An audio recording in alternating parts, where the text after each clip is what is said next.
什么事啊，爹？爹要出一趟远门，你要听话。你记住了，除你娘之外，你不要让任何人知道你是你妈。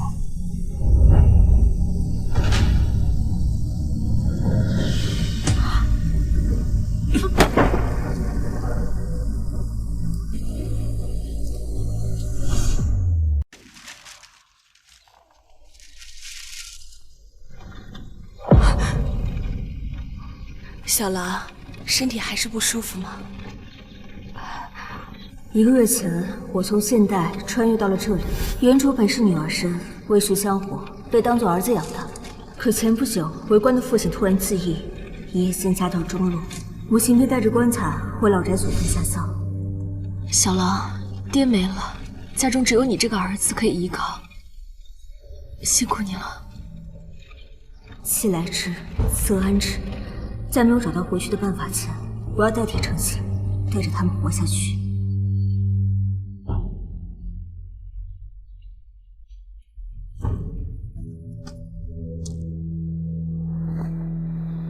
南翼城市2房长子程清，携小娘和大姐拜求老宅开门，为先父下葬。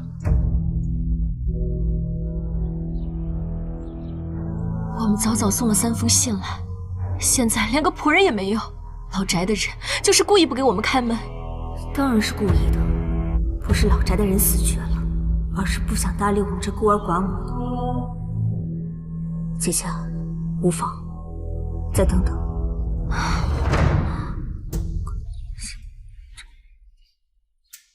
大声吹！这是程家报丧，没听说呀。莫不是要讹程家？不知道是哪来的乡巴佬，这么大胆，可是本县第1大族。是在朝为官的有好几人呢。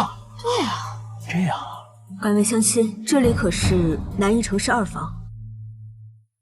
我先前派人送信回老宅，怎么没有人开门呢？我们带着亡父的尸首赶了3个月的路回老家，却不能从老宅发丧。萧郎君，你亡父可是程家2房的人，家父正是南翼城市2房的长子。真是岂不是嘛！哎呀，孤儿寡女也下得了手。这样，长子可是当年有名的才子程之远，这也太过分了。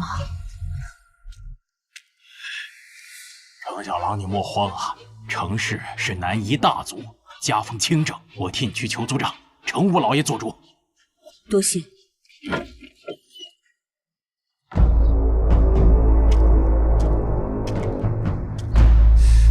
各位街坊。何事在我程家门前吵闹啊？程三爷，这么大一棺材，你假装看不见呢？小侄程清，见过三叔。你有何事？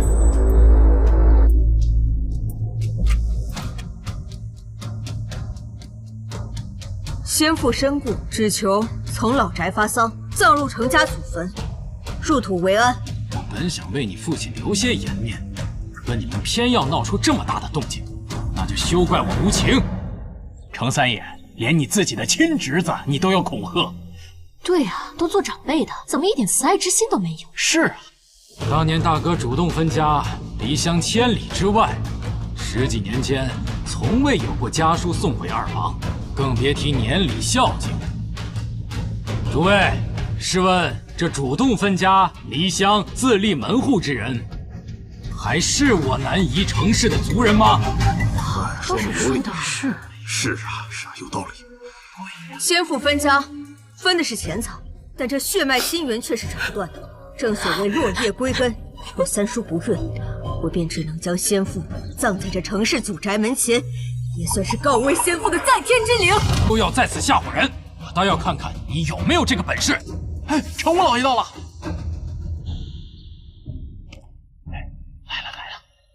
那就是程五老爷。说，让各位邻居们见笑了。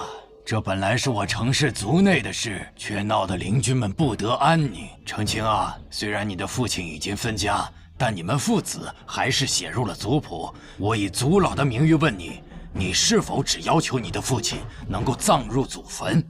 族长，万万不可！常言道，家丑不可外扬。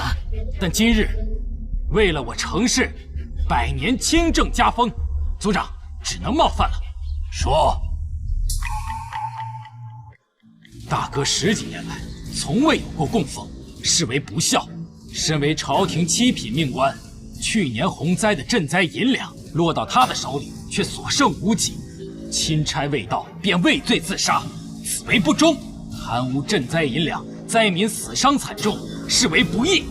各位，如此不忠、不孝、不义之人，我怎么能让他的官旧进我程家的大门？当年先父李家放弃了本该继承的全部家产，都留给了二房，这也叫不孝。先父为官10几年，兢兢业业，他现在家银最少，受灾罪轻，这也叫不忠不义。三叔上下嘴皮一碰，便把先父当成罪人，未免也太……黄口小儿，你父亲如果没做亏心事，怎么会畏罪自杀？让他的官旧进门，是脏了我程家的土地。没错，若我早些穿越，定不会让这柳氏就这样贸然返乡。案子还没查清便下了葬，岂不是更加坐实了畏罪自杀的罪名？这才只能。钦差张大人正在彻查此案，莫非三叔比朝廷命官还要了解案情？再说，若是没有张大人的允许，我们孤儿寡母若想要将先父的官旧运回南夷，既然未结案，那你父亲还称不上清白。好，身为人子，自然不能让先父不清不白的下葬。武叔爷，诚心只求将父亲的官旧暂寄存义庄，待洗刷冤屈之后，再从二房发丧，风光大葬，以清白之躯葬入祖坟。你既然有这个志气，那你就要坚守自己的选择。如果你的父亲罪名成立，那我们程氏家族绝不能认这样的子弟。武叔爷，诚心相信先父的为人品行，当然也不会怀疑南夷程氏对先父的孝道。若案子结果不好，诚心也不会罢休，将案子打到刑部，打到大理寺，甚至打到金銮殿上，也为父翻案。好，说的真好。对呀，说得好。你既然有这个想法，族内也不能不有所表示。宝剑锋从磨砺出，你们年轻人要干成大事，就绝对要磨砺一番。我这样有200两现银，你先拿回去用。等你把官旧和你母亲都安顿好了，你再来五房见我，明白吗？澄清，自是听叔爷。二房也出200两，送给我的好侄儿。多谢三叔。小侄先前对三叔多有误会，以为三叔不念兄弟之情，看来是小侄以小人之心夺君子之腹了。这话怎么听着这么不舒服？还有，这小子不是清高吗？怎么就收了？这灾银案牵扯颇深，澄清，我看你怕是自身难保。老爷，京城那里来消息，灾银探没一案，三皇子对叶王府穷追不舍。叶王世子不是要亲自南下查案，想必三皇子耳目也会一起南下。当今伟帝薄情多疑，且看他们互相真武，两败俱伤。老爷齐政，祸水东移，这样我们去京城就少了很多风险。光复豫章太子的天下，携小主人登基，指日可待。只是苦了柳娘和孩子。走吧，动身去京城。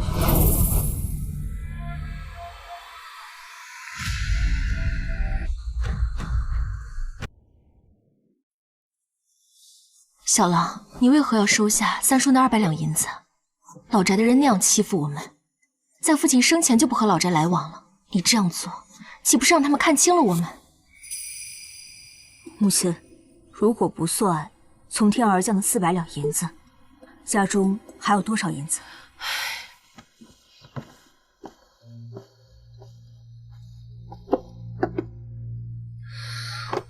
你父亲去的突然，家中本有800多两现银，这银两为你父亲买官旧，遣散下人，又为小郎你寻医问药，如今只剩63两和1贯铜钱了。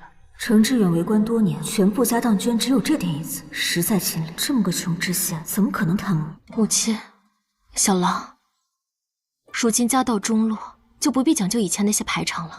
我这头面和衣服送去当铺也值个400-500两，总好过向老宅的人低头。姐姐，我就是再没用，那也不会让你们无钗可戴，无衣可穿。那别家女眷有的，我早晚也能给你们挣到更多。我让母亲告知你们家中余钱，也是为了让你们知道，这银子是个好东西。我们可以和老宅过不去，可千万别和老宅的银子过不去。当年分家，先父分文未取，把所有的家财都留给了继祖母朱氏，人家会感谢父亲吗？不会，他们只会笑话父亲傻。今天三叔腰间挂着的羊脂玉佩，少说也值个180两，比我们家全部现银都多。那就是父亲曾经放弃的家产。小郎，你要重新争家产吗？不必，我只想说，老宅的银子，咱们大可花得心安理得。那也不是继祖母从娘家带来的，而是我们二房立祖世世代代辛辛苦苦攒下来的。可借了老宅的银子，他们就有理由搓磨我们了。母亲，借不借银子，老宅都会和我们过不去，我们只能迎战，当不了缩头乌龟。程小公子在家吗？朱太夫人，请您到程家老宅一叙。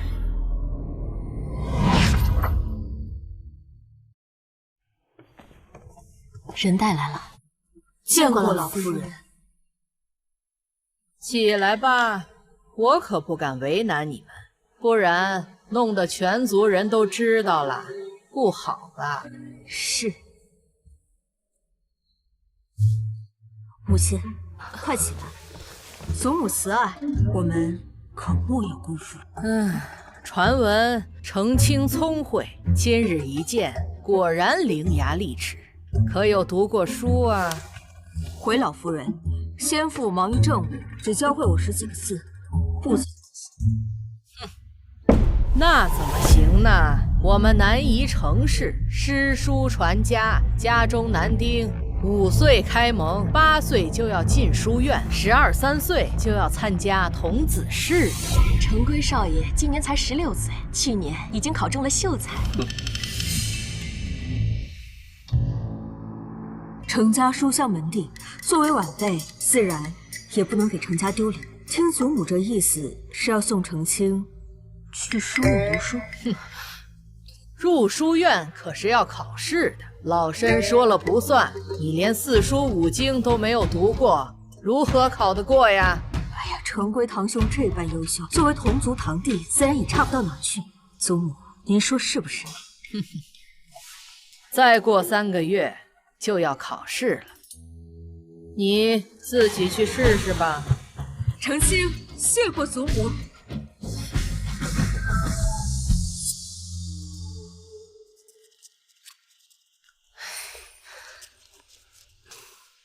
小郎，你想要参加科举，你是女儿身，这可是要掉脑袋的。母亲，父亲还等着喜宴下葬，姐姐将来也要嫁人。我年纪尚小，一身布衣，自从回乡便处处受到刁难。我若不考取功名，如何护得住我们一家老小啊？待你父亲下葬，我们去一个没有程家人的地方，你也能恢复女儿身。娘不要你去搏富贵，只求你能平安度过余生。走吧。撤！撤！谁这是？撤！撤！撤！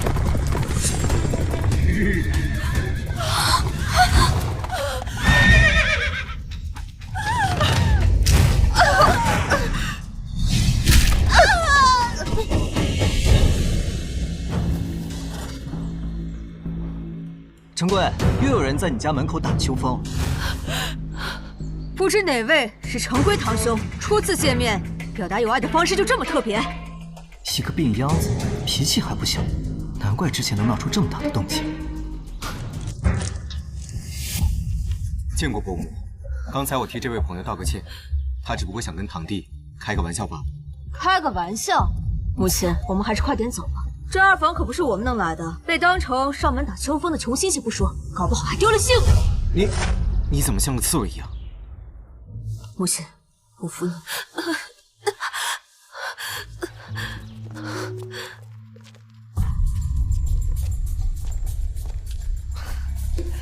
陈贵，没想到你这个表弟嘴皮子还挺利索，长得倒是挺眉清目秀的。见笑了。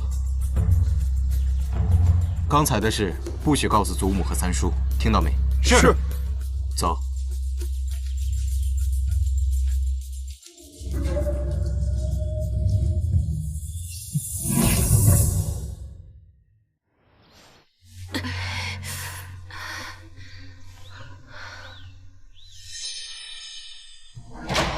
真是欺人太甚！母亲，我去给您请大夫。用药酒涂上，揉一揉就行了，不用请大夫。就是不请大夫，也该找个医婆前来看看，这万一伤到筋骨可怎么？虎娘，劳烦你去请，最好是找一个口碑好、嘴碎的医婆。医术好就行了，为何要嘴碎？母亲受的委屈必须要讨回来，我一定要给这个堂兄好好上一课。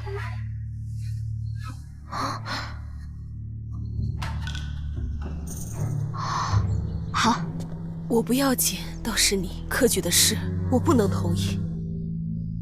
光天化日，程圭就敢这样欺负人。若父亲的死被定性为畏罪自杀，别说朝廷不问罪，这二房也不会放过我们。我们以后还有什么好日子过？钦差张大人是个明官，案子会查清的。母亲，与其把希望寄托给别人，不如靠我们自己的努力。没有人可以当你一辈子的靠山。更何况你不允许自己活动温柔，谁都能踩上我的脚。你听听，外面都传了些什么？说你故意纵马惊吓长辈，这程家的脸呐，都让你丢尽了。贵哥啊，你怎么能做出如此鲁莽之事啊？平时祖母都是怎么教你的呀？祖母，我错了，我不应该在不相干的人身上浪费时间。既然事情已经发生了，我就应该早早告诉你。我错了。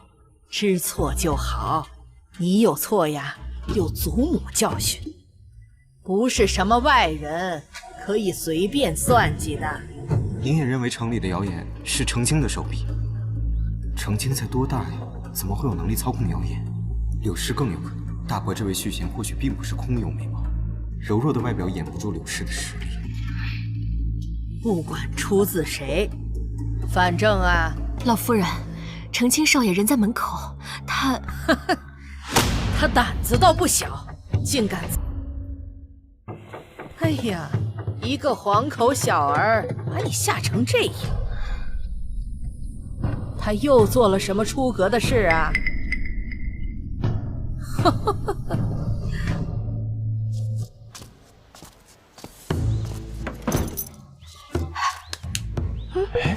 这么多铜钱，什么呀？这是程小郎，这又是何故？对呀，这是怎么回事？诸位乡亲想必已经听说这几天的议论，说我回乡是为了上门打秋风，这名声我们万万不能背。怎么这么说？所以便将三叔赠我的200两银子悉数奉还。我们也听说了，还听说你那堂兄纵马吓人，这都是真的？当然不是，也不知道是谁胡编乱造。我母亲啊，确实是扭伤了脚，但也确实和程圭堂兄无关啊。就是说是。你这孩子，何至于此啊？祖母，三叔送我的这200两银子花掉了些，仓促间凑了一些铜钱，还请祖母找人清点清楚。真的要还钱，那就低调将银子送回二房就好。故意选择大白天，还将银子用铜钱代替。铜钱体积大，抬一箱子铜钱招摇过市，生怕此事知道的人少，生怕二房名声不够臭。程青就是另一个程之远，程青此番来就是为了膈应我，就是要和我作对。还是收下吧，人家孤儿寡母的，惹不起躲得起。就是啊，老夫人，这区区200两就把人家孤儿寡母打发了，还要奚落人家一番，这可……祖母啊，这些钱你可千万要收回。就算老宅不资助我，等我以后有出息，也一定好好孝敬祖母。你瞅瞅，看看人家这段子都这样了，还孝敬。我说老夫人，这钱啊，你还是抬进去吧。这本该10几年前就分了家的事，就该各自安好。你看你还在这儿假惺惺的演什么戏呢？这叫什么善心？给人家孤儿寡母留条活路，不要逼死他们娘俩，这才是最好的善事。大伙说是不是啊？是啊，是啊，是。也不知道是哪个天杀的造谣生事，让我们跟亲哥之间生了嫌隙。哼，也罢，那就把钱抬进去吧，别让亲哥为难。日久才能见人心，他早晚会知道，一笔写不出2个成字来的。二房什么时候不管他们孤儿寡母了？啊，都散了吧。走吧，走吧。祖母。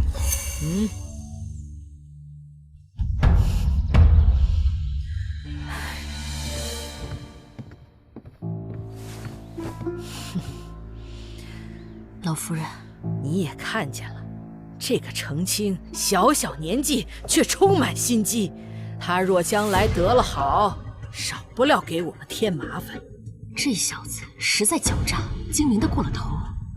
但陈龟少爷是一心孝顺您的，正是为了龟哥，我才不得不防啊。若程青像他爹当年一样有天分，又进书院，但凭老夫人吩咐，你看这一盆花有几朵开得好就成，太多的花苞生长，它会争夺养分，到头来呀，一盆花都开不好。我明白了，这就去办。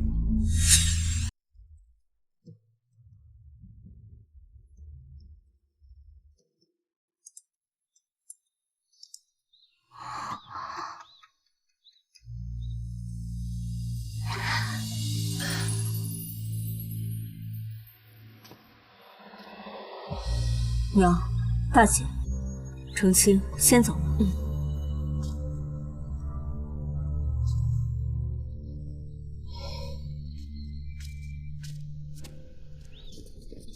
陈小狼，加油啊！程小狼，你一定能考上。程青定不负所望，多谢。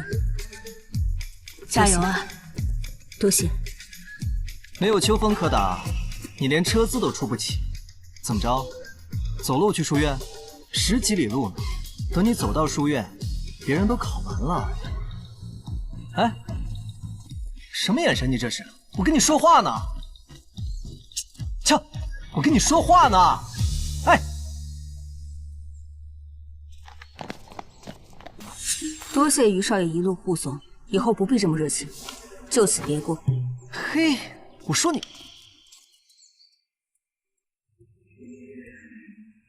倒要看看你到底有什么本事！你们只有1炷香的时间，不可喧哗，不可交头接耳，不可夹带作弊。书院考试现在开始。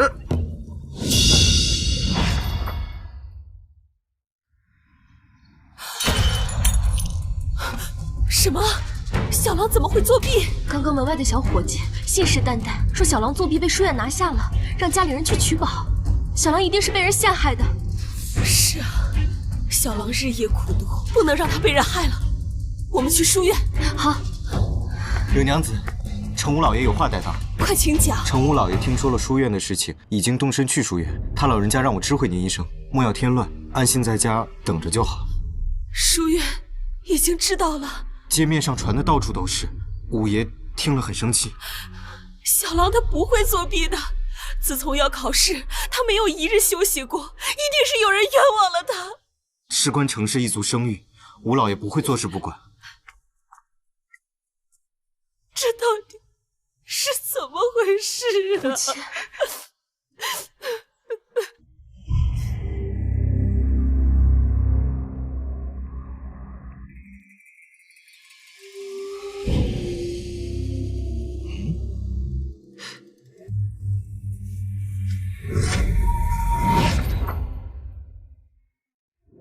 夫子，有人扔纸条。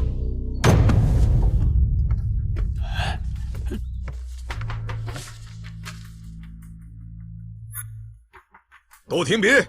有人作弊，本场考试成绩不作数。程青，都怪你，害我们白考了。又不是我作弊，这不是我的。我支持书院彻查。作弊被抓了还不敢承认，一颗老鼠屎坏了一锅汤。对呀，纸条上写着最后一道题的答案。如果书院的考卷没有提前被泄露，那答案就是在这考场里写。那真正作弊之人就在我们其中。那是谁啊？把事情都交上来！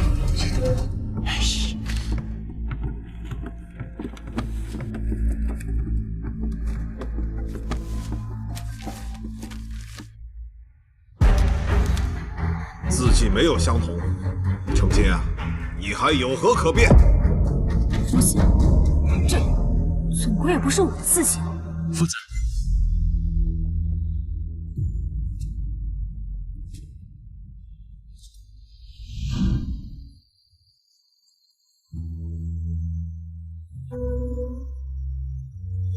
夫子，怀瑾来得正好。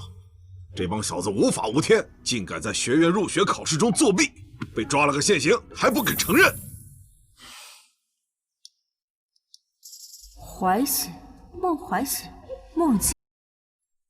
早听闻这孟怀瑾虽家境清贫，却过目不忘。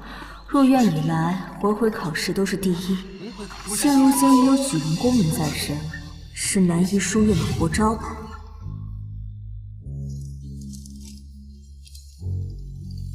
想不到大名鼎鼎的孟怀瑾，不仅脸长得好看，手也挺好看。程清，这最后一题你可会做？会做。那便写完。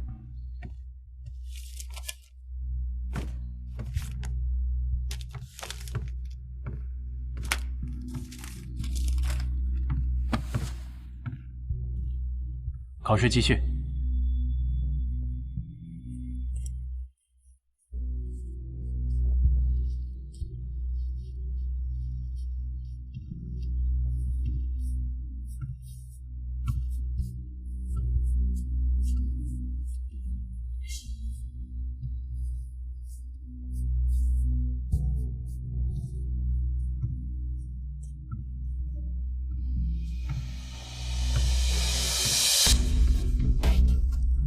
好，交卷。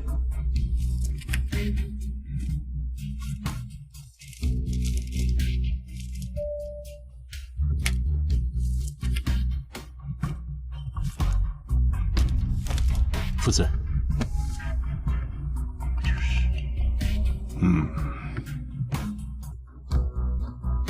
你，还有你，可以走了。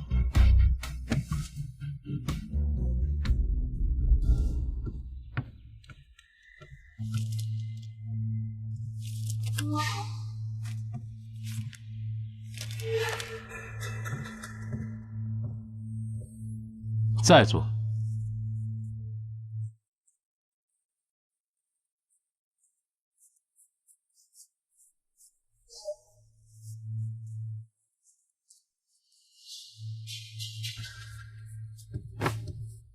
停笔。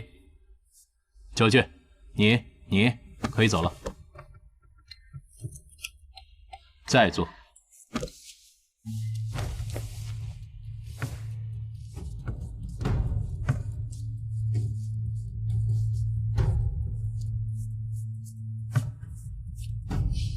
放笔。再做。这到底是作弊了没有？再做，再做，再做。不写了，手腕都心疼了。我也不写了，这样能查到作弊的吗？这是书院，不是你孟怀瑾的后院，折腾人算怎么回事？这是你们来南医书院的入学考试，我代表南医书院来调查清楚。你这是偏袒，因为作弊者是程氏子弟。好好一个界员，也要拍程氏的马屁，毫无风骨。拍程氏马屁？没有程氏建立南医书院，宴请名师，孟某便没有今日之功。我感谢程家是应该的，况且我已经知道作弊之人是谁。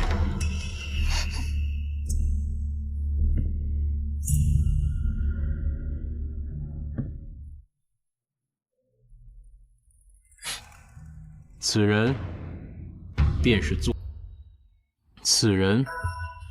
作弊者。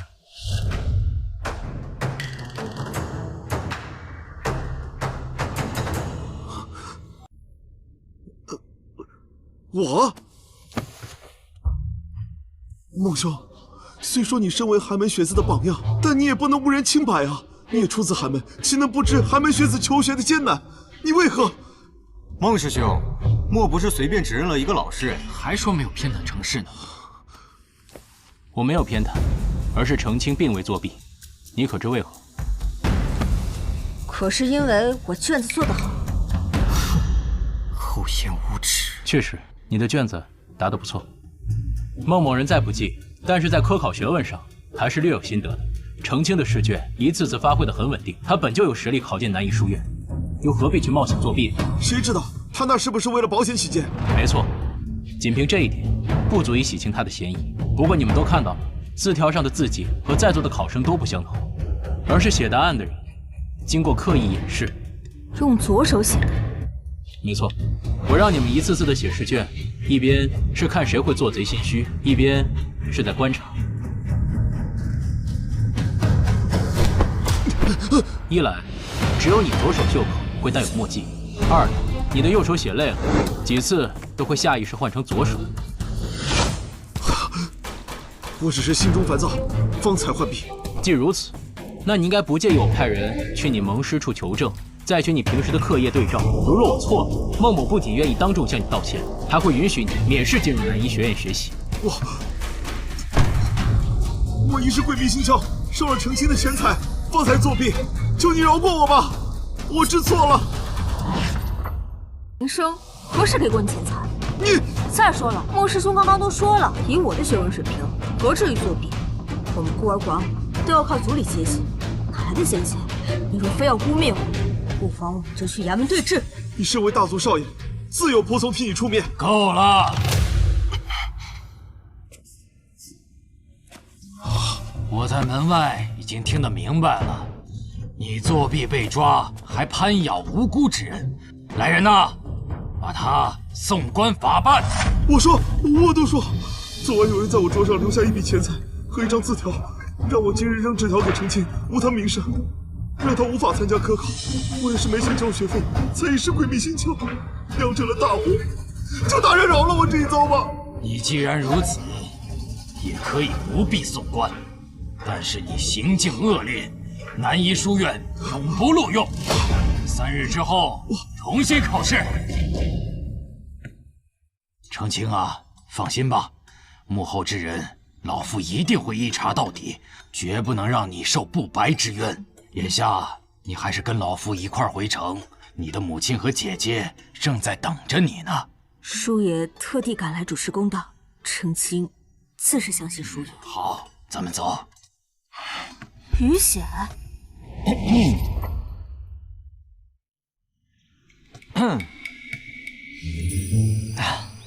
学生于显，见过程老。你就是前几天纵马的于家三公子吧？误会，我这次来啊，就是想化干戈为玉帛。听闻于少爷对外放言，我如若考入书院，你便当众对我道歉。可惜今日考试不作数，于少爷，这是等不及了。既然重考了，那就等放榜再说呗。大丈夫一言驷马难追，你若真中了，我当众给你道歉。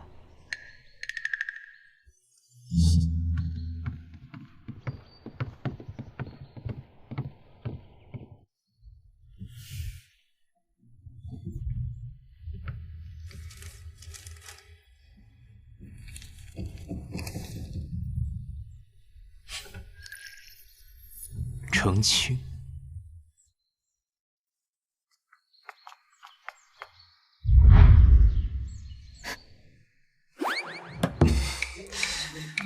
哎，放榜了，走看看去。放榜了。哎呦，程清是第一名。我于显，目光短浅，行事粗鄙，真看不出来。在此向程清赔礼道歉。快请起，于公子能屈能伸，程清自是不会计较。得意什么呀？这才刚入学，离科举还远着呢，说不定也只是碰巧。不是巧合。程清，恭喜了！以你的天资，加上勤学苦练，中举指日可待。师兄乐在。不愧是孟介元，话说的可真好。你是不知道，这小子没正经读过书，我们南医书院可是人才济济。哪里轮得到他啊？于三公子，这是不服。3日后正是中秋诗会，于三公子可敢趁机同程青比试比试？好啊，比就比，就是不知有人怕不怕。程青定会复原。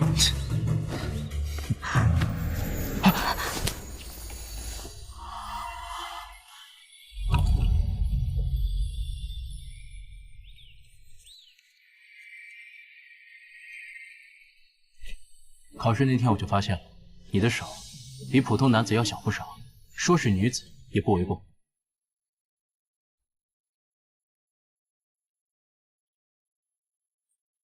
程青，保护好自己。多谢师兄，程青先行告退。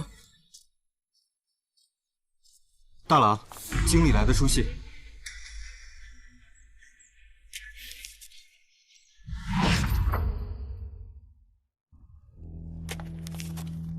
看来叶王世子已到南夷查灾银贪墨案了。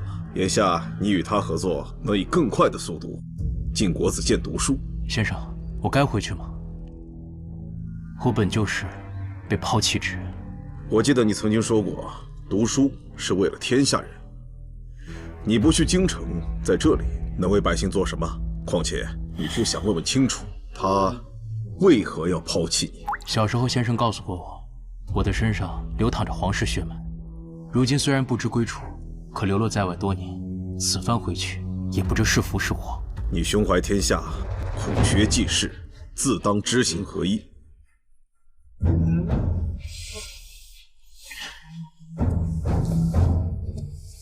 先生教导的是，与天下人相比，怀己的苦不算什么。哈，只是叶王世子送来的账本，你作何打算？中秋文会将至，南夷书院人才济济，为萧世子选贤举能。做渔翁不做鱼，此法甚好。大姐，娘，大姐，我中了。小狼，你考中了！我就知道小狼这般苦读怎么会考不中，爹在九泉之下该多高兴啊！这只是个开始，等我考取功名，定能为爹洗冤。这日后啊，就再也不会有人随意欺负我们了。程青啊，程青啊，程青，我早就知道你能够考上，我特意啊给你送来了一份贺礼啊，看看，满意吗？昨晚我还在想去哪儿搞点银子养家，今天就有银子送上门。满意是满意，只是这地契，程青不能收。哎，这百亩田庄已经归于你的名下，这地契在衙门也上了档，你不收，我给谁呀？再说了，这是你的继祖母朱氏出的银子。原来这就是程武老爷所说的不会白受委屈。吴叔爷，多谢您做主，只是这地契可否请叔爷暂代为保管？家中贫寒，突然多了个庄子，对先父的案子不利啊。有眼界，你父亲的案子，六老爷已经来信说了，钦差大臣已经回京向皇上复命了。吴叔爷，合台府洪灾死伤惨重，赈灾银被贪墨，民间定然怨声四起，只有尽快结案，才能消除民怨。可是这天子拖了这么久，怕是牵扯到了皇亲国戚。你这孩子还是早慧啊！可是你现在还是草民之身，这朝堂之事如何插手呢？多谢武叔爷告诉我这些，眼下只有尽快考取功名，才是最好的办法。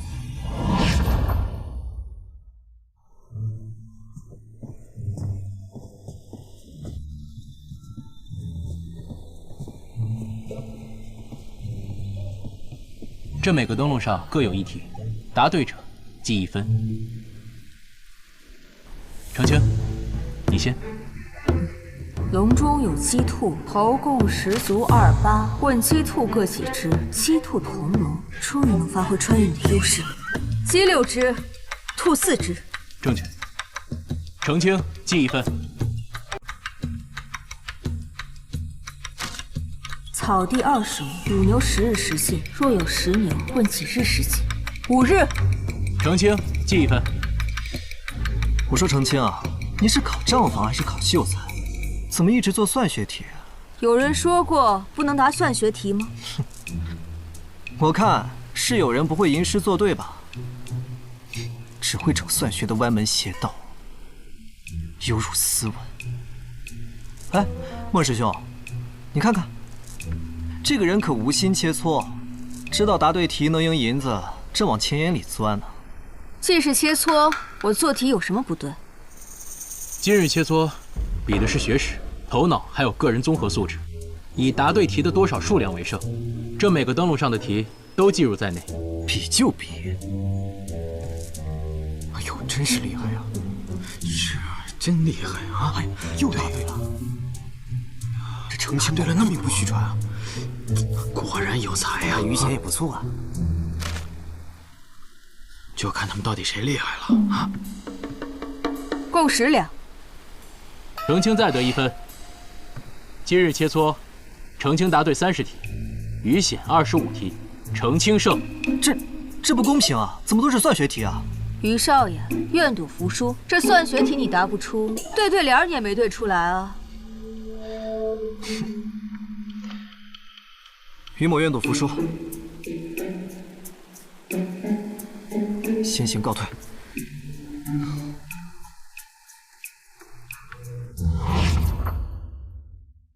银子拿来。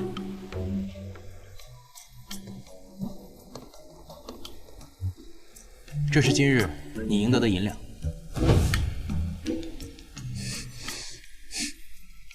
这么多，多谢。你很会算账，小小年纪45斤都不曾读，怎会想起专研算学？先父说我性格粗糙，难学圣人大义，便让我多学算学，磨砺心性。原来如此，我还以为只有后宅女子才会学管家理账。师兄，莫要打趣。今日比试你虽然赢了，但对的大半都是算学题。我看你吟诗作对是半点也不会，书读的还是太少。从明日起，每晚我给你补习1个时辰，如何？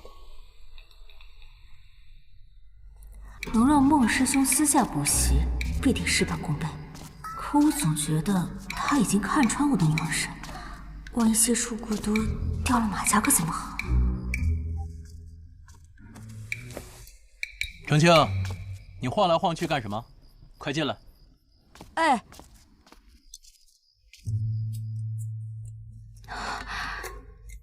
坐。喏。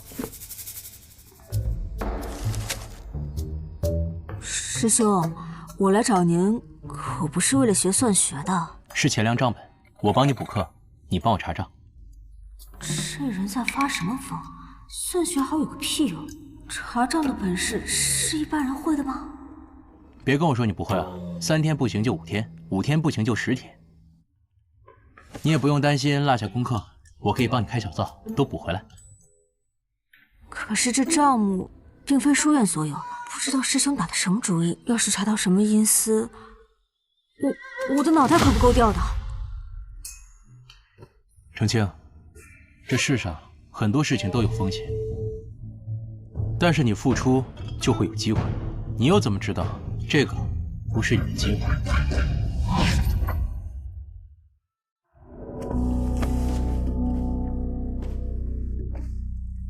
我知道你想科考入仕，为父洗冤，但你想过没有？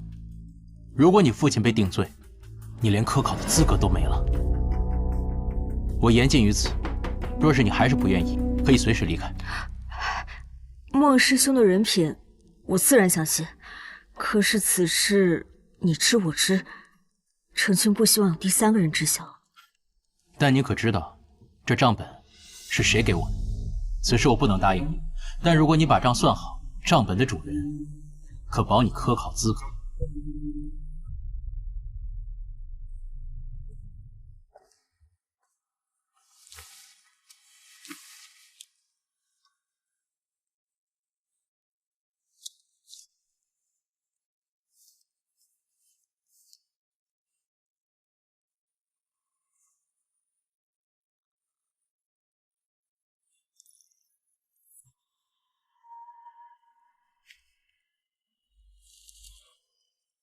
哎，看看，又是成清啊！你第几啊？清得了第一啊！没看出来，他也太厉害了吧！太厉害了！你看看，真是不得了。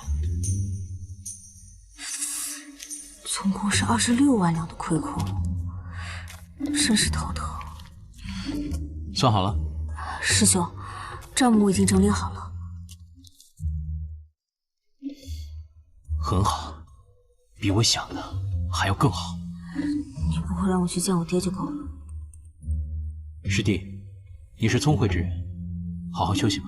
等我把账目转移过去以后，或许那位会来见你。我还没活够呢。先不必急着拒绝我，你忘了我跟你说的，有付出就会有回报。你都付出这么多了，难道不想要回报吗？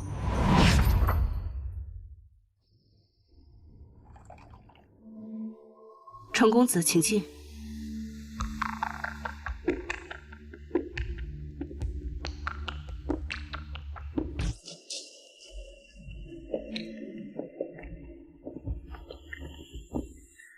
你就是前江宁知县程知远之子。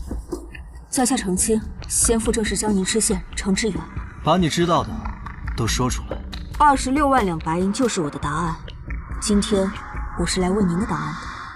你父亲不是自枪，他是中毒身亡，被人挂在了悬崖的房梁上，伪装成自杀，不过是替罪羊罢了。如何敢肯定？抱歉，我不是质疑你，只是此事官司重大。你父亲的棺椁存放于义庄，我已命人验了尸。敢问尊驾是？大胆！无妨，等你科考入仕，早晚会知道。不过，你真的该感谢孟怀瑾，若非他再三推荐，我是不可能会见你。你父亲的案子，南一城师根本无力周旋，只有我能获得清白。尊驾是否是朝廷新委派的钦差？我不是钦差，你也不用乱猜。我本来就没想隐瞒遮盖。皇帝之所以将此案搁置，是因为牵扯到了叶王。见过世子。叶王世世代代镇守西北，战神名号无人不知，怎会……等等，叶王军权贪墨。敢问世子，这26万两白银是否就是叶王军饷亏空？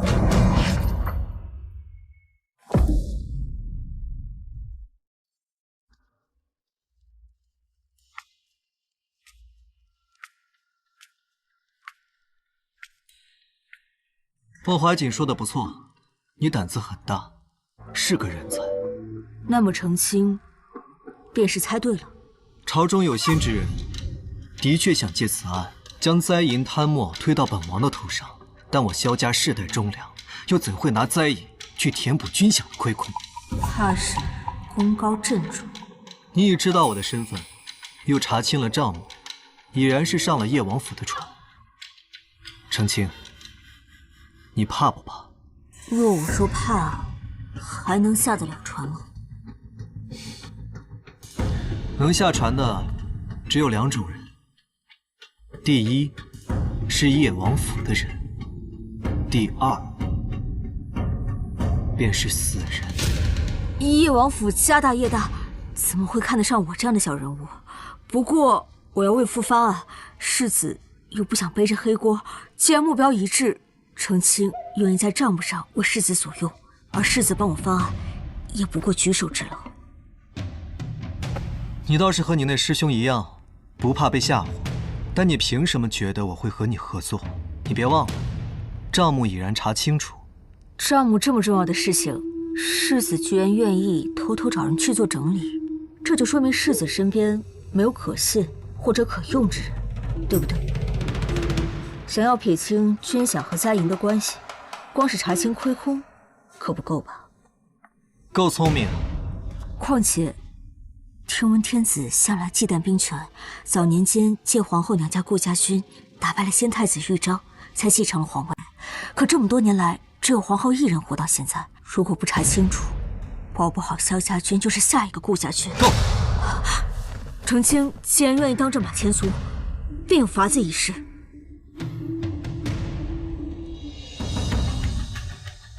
这26万两亏空，到底藏着什么秘密？和我爹的死有关联度什么？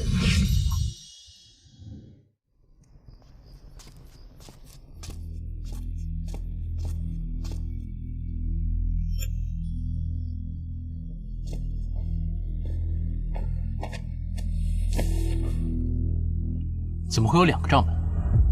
这个是原本的账目，这个是我做的假账。什么意思？那日我拒绝了世子的招揽，可是我想为他发案，但原本的账目漏洞百出，所以我才做了这个假账。不上世子的船，他会信你吗？我敢说，我做的账目就是户部来查都不会有漏洞。幕后之人想要揭露叶王府真相亏空的事实，嫁祸栽银一案。难道叶王真的敢拿出26万两白银巨亏的账目吗？世子来南夷不能久留，留给你做账的时间不多了。可是师兄，你天资卓越，为什么不好好读书，考取功名，非要和叶王府搅和在一起呢？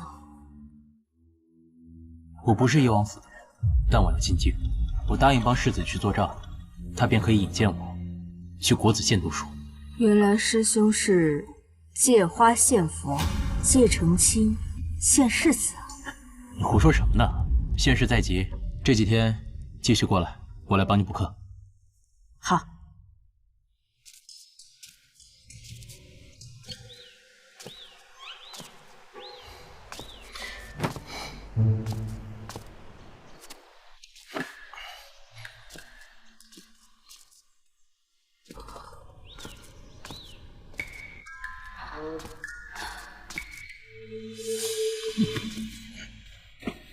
雨森，干什么？我还要问你干什么呢？你鬼鬼祟祟跟着我。我发现你最近晚上都不知道去哪儿了，是不是怕了？要向我跪地求饶啊？唉，我真不知道如何说你。我们之间只不过是有些小过节，你又何必这般斤斤计较？我真怀疑你。怀疑什么？怀疑你看上我。有些少年郎幼稚得很。我年少木暗，却不敢直视自己的内心，却想尽一切办法吸引对方的注意。如果真是这样，我决定原谅你。你精神病吧？还我喜欢你？开玩笑！黄脸小矮子，你也不撒泡尿照照。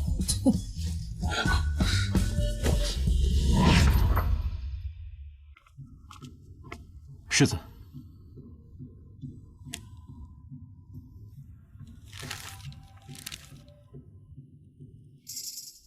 你还是不愿意做本王的人。别人不敢，只是程某只承诺账册一事，并没有其他约定。是因为孟怀瑾？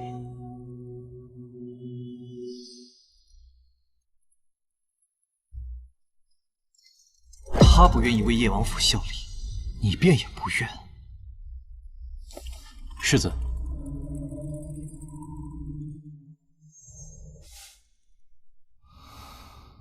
行了，本世子这点气度还是有的。你们也不用对叶王府如此谨慎。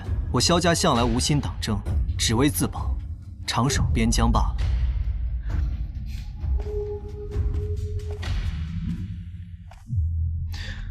放心，账本已经到手了。回京之后，我会为孟怀瑾铺路进国子监，程之远也会沉冤得雪，买卖公平。本世子说话向来算数。谢世子。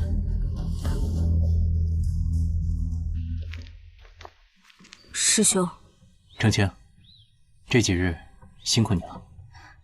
师兄不必客气，各取所需罢了。况且我听说师兄一节课是几十两，是我占便宜了。小郎在门口，还有孟小郎。娘，何事这么开心啊？惠娘定了亲的齐家老二下午来探望了，还送了不少东西呢。哎呀，娘，咱们还在校期，齐表兄不送食品家用，送这种东西不太妥吧？多少是个心意嘛。这蔷薇露就要值2两银子，这还是普通货色。你们说的齐老二可是齐岩松？正是。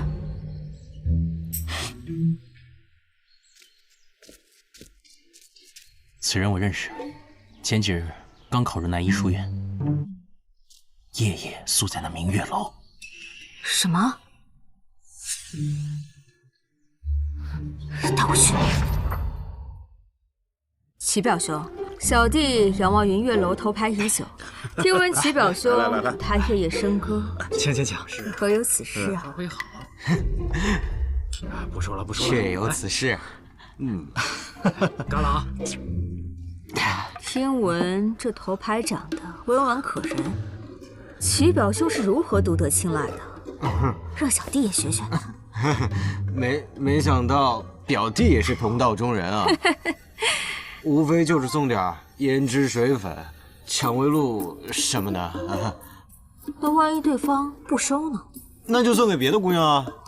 你得挑贵的送，再写几封信表忠心，对不对？啊，如今程家家道中落，让齐表兄娶了大姐，确实有点委屈。不知齐表兄作何想法？家中长辈不愿意我娶表妹，但我心悦表妹啊，愿以贵妾之位安置表妹。除了不能给予正妻之位，但一切待遇都比照正室。我程清的姐姐居然要沦落到给别人做小老婆！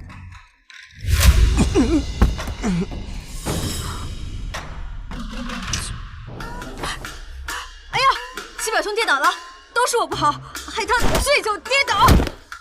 哎，怎么回事？疯了吗？打起来了！嘿呦，这张嘴，嘴不轻啊，这离远点。不是。娘，大姐。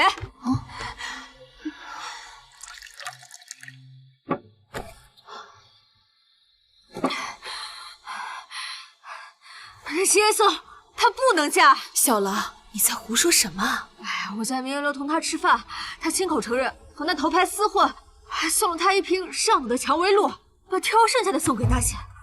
这种人说什么都不能嫁。别听你弟弟胡说，这其中肯定有误会。我看严嵩的孩子一表人才，怎么会和青楼女子有来往？即便是真的，也是被那些青楼女子哄去的。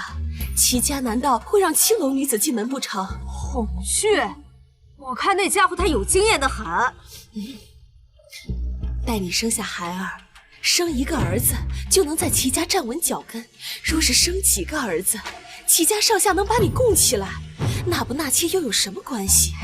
娘，那个混蛋说，他要娶了大姐做妾室，不是正妻。什么？你莫不是编出来诓我的？不，母亲，婚姻是结两性之好，像齐表兄这样还未成亲就瞧不起我们家，纵是正妻，我也不要嫁。大姐，如今除了齐家这门亲事，我不能保证是否能让你找一门更好的亲事，也无法预测你后半生会不会幸福，但我可以向你保证，以后我便是你最坚强的后盾。好，小郎，姐姐信你。这亲事一定要退。酉阳县齐家来访，特意退回程家庚帖，我们来退婚。他竟然敢先发制人，走。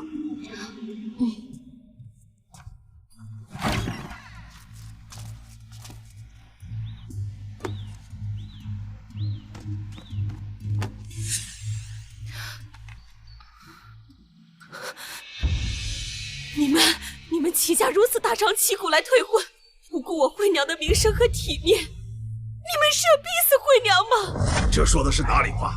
我们家严嵩和你家小儿吃了顿酒就变成这样，我们可不敢忍。齐老爷来的正好，免得我再去一趟酉阳县。齐老爷这是知道了令郎的所作所为，无颜面对我们程家，所以才主动提出退婚的吧？这到底谁要退婚啊？你这小儿怎可满嘴胡言？明明是你家父亲贪墨在淫，品行有亏，如今落得家道中落，至于惠娘，就算退婚，她也是我齐家的亲外甥，她以后还得是在我们齐家生活。我不愿意，我要留在家中。你这孩子，你在家中，舅舅如何照顾你？虽然你和严嵩的婚约作废，但是你放心，舅舅肯定会为你寻得一门好情。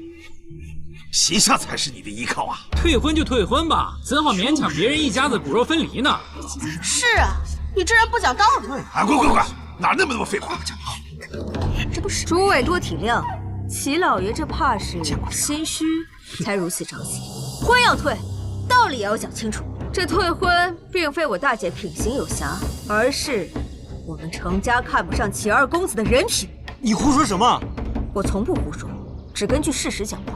我这里要退回齐家的耕田，另外也会退回齐家这些年送的东西，也请齐老爷将我大姐生我留下的嫁妆一并退回。这事儿齐老爷总要给我交代吧？谁出门会带那么多银子？再说，这是惠娘母亲的嫁妆，理应由我们齐家保管。待到惠娘出嫁时，再来给她交还。不是你这小儿真是好盘算，我看明明是你想早早拿回惠娘母亲的嫁妆，好填补你程家的窟窿嘛。齐老爷不同意，那这耕田便退不了。不如我们一同去县衙，请县太爷裁定。走就走。程齐两家退婚，齐氏嫁妆折现银5000两，即日归还。好，程青，你是苦主，还有什么可说？多谢知县大人，县尊面前，学生不敢撒谎。今天就算齐老爷不上门，我原本也要带大姐去永和县退婚。这原本只是私下便能解决的事情，没想到齐老爷这么不顾情面，那我便也不用给你面子。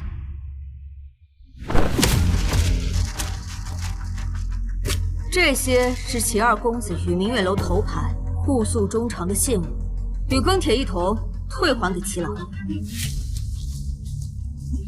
哎呀，这写的都是什么呀？你可真是不知羞耻！齐公子赎身，要去青楼头牌，这婚该退啊！就是，程青小子，这惹祸的东西！知县大人，这分明是这惶恐小儿弄虚作假，折辱我儿名声啊！若是假的，齐二公子不会这般着急。再说了，是不是齐二公子的字迹？难道齐老爷不是一看便知吗？对了，还有一事，齐二公子花了几十两银子送上等的香露给头牌，转头就花几两银子送劣等品给我大姐。不想我把这香露打翻，这银子我可一定要还。齐老爷，你可千万要收下。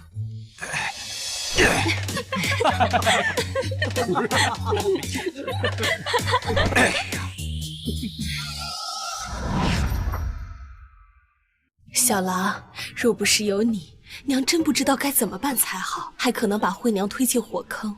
你明明是女子，正因为是女子，才能更好的保护你和姐姐。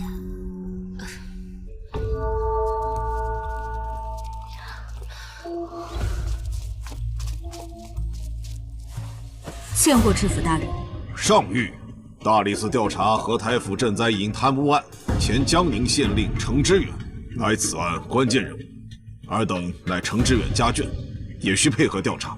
大理寺调查特使已在路上，特使到达之前，尔等只能待在家中，不得出门，不得与任何人联系。知府大人，学生定会谨遵吩咐，与母亲足不出户，等待大理寺前来调查。只是不日便要限时，如若特使还未到达，学生可否出门考试？放肆！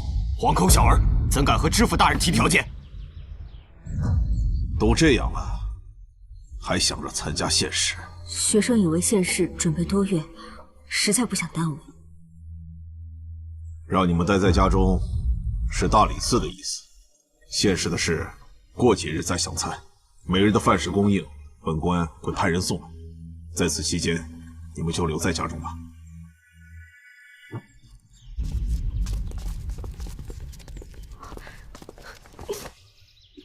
母亲，不必担忧。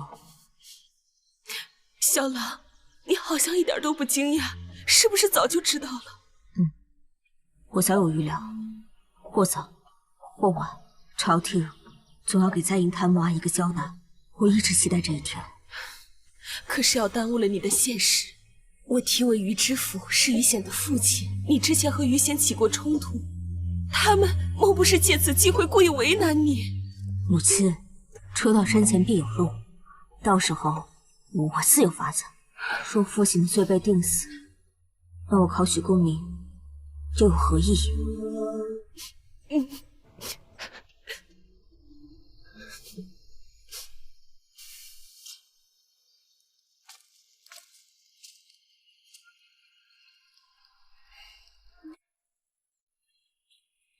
哎，孟师兄，想救成亲，我爹他现在能帮他的人只有你了。我？等一下你就去，然后就会这个样子。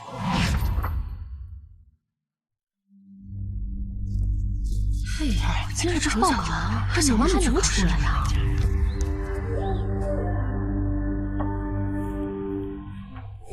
成清啊，公子不能进。成清，于显，你来干什么？我问你，你还要参加这次县试吗？于三少爷，你们要带头闹事，给你爹知道了会罚你的。我没有闹事啊，我担心同窗忘记报名，特意来提醒。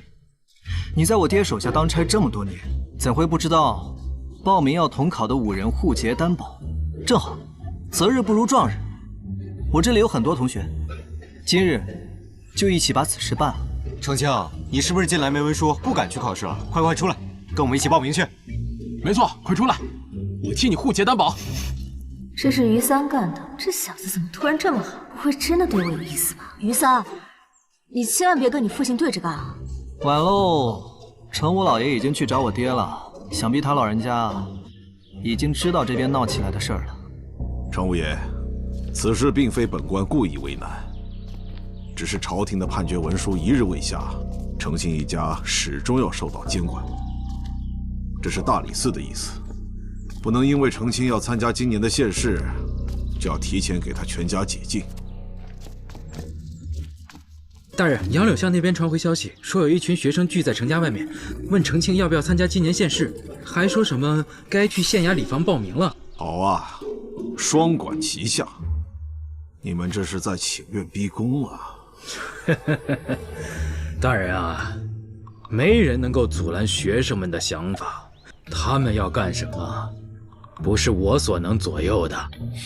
再说了，把程清放出去参加县试，等他考完了，再把他送回杨柳巷，这个要求不算过分吧？好一个不是我能左右的！去，把带头闹事的学生给我拿下！大人，带头的是三公子。什么？这个孽障！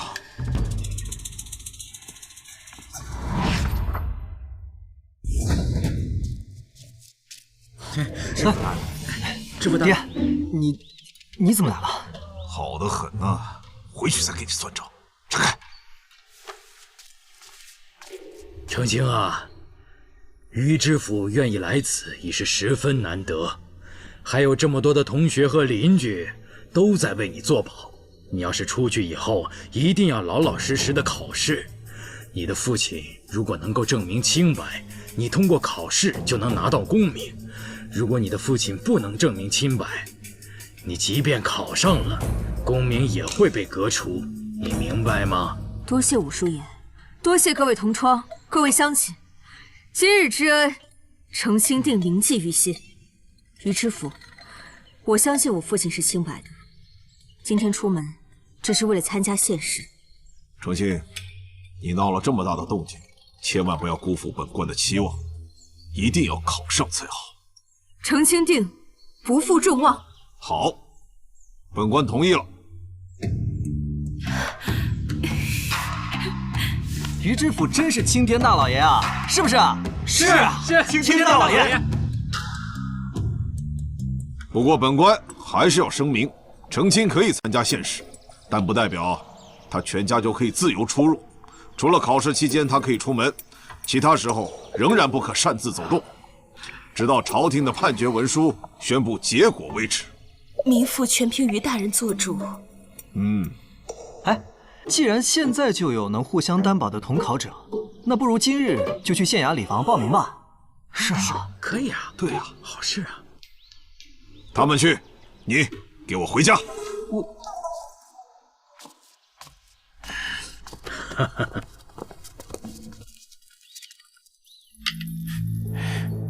成清这步棋走得不错，在他心里，我现在已然成了小人了。幸好一事，你也算帮了他。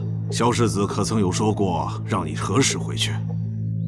等县考结束，贪污一案尘埃落定，我倒想看看这个成清能走到哪里。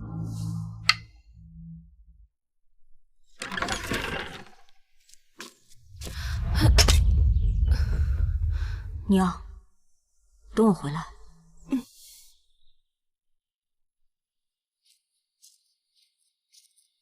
哎，就是啊，你成清嘛，他怎么出来了？是他来干什么？让人混不守规矩。对呀，他来能考来干什么？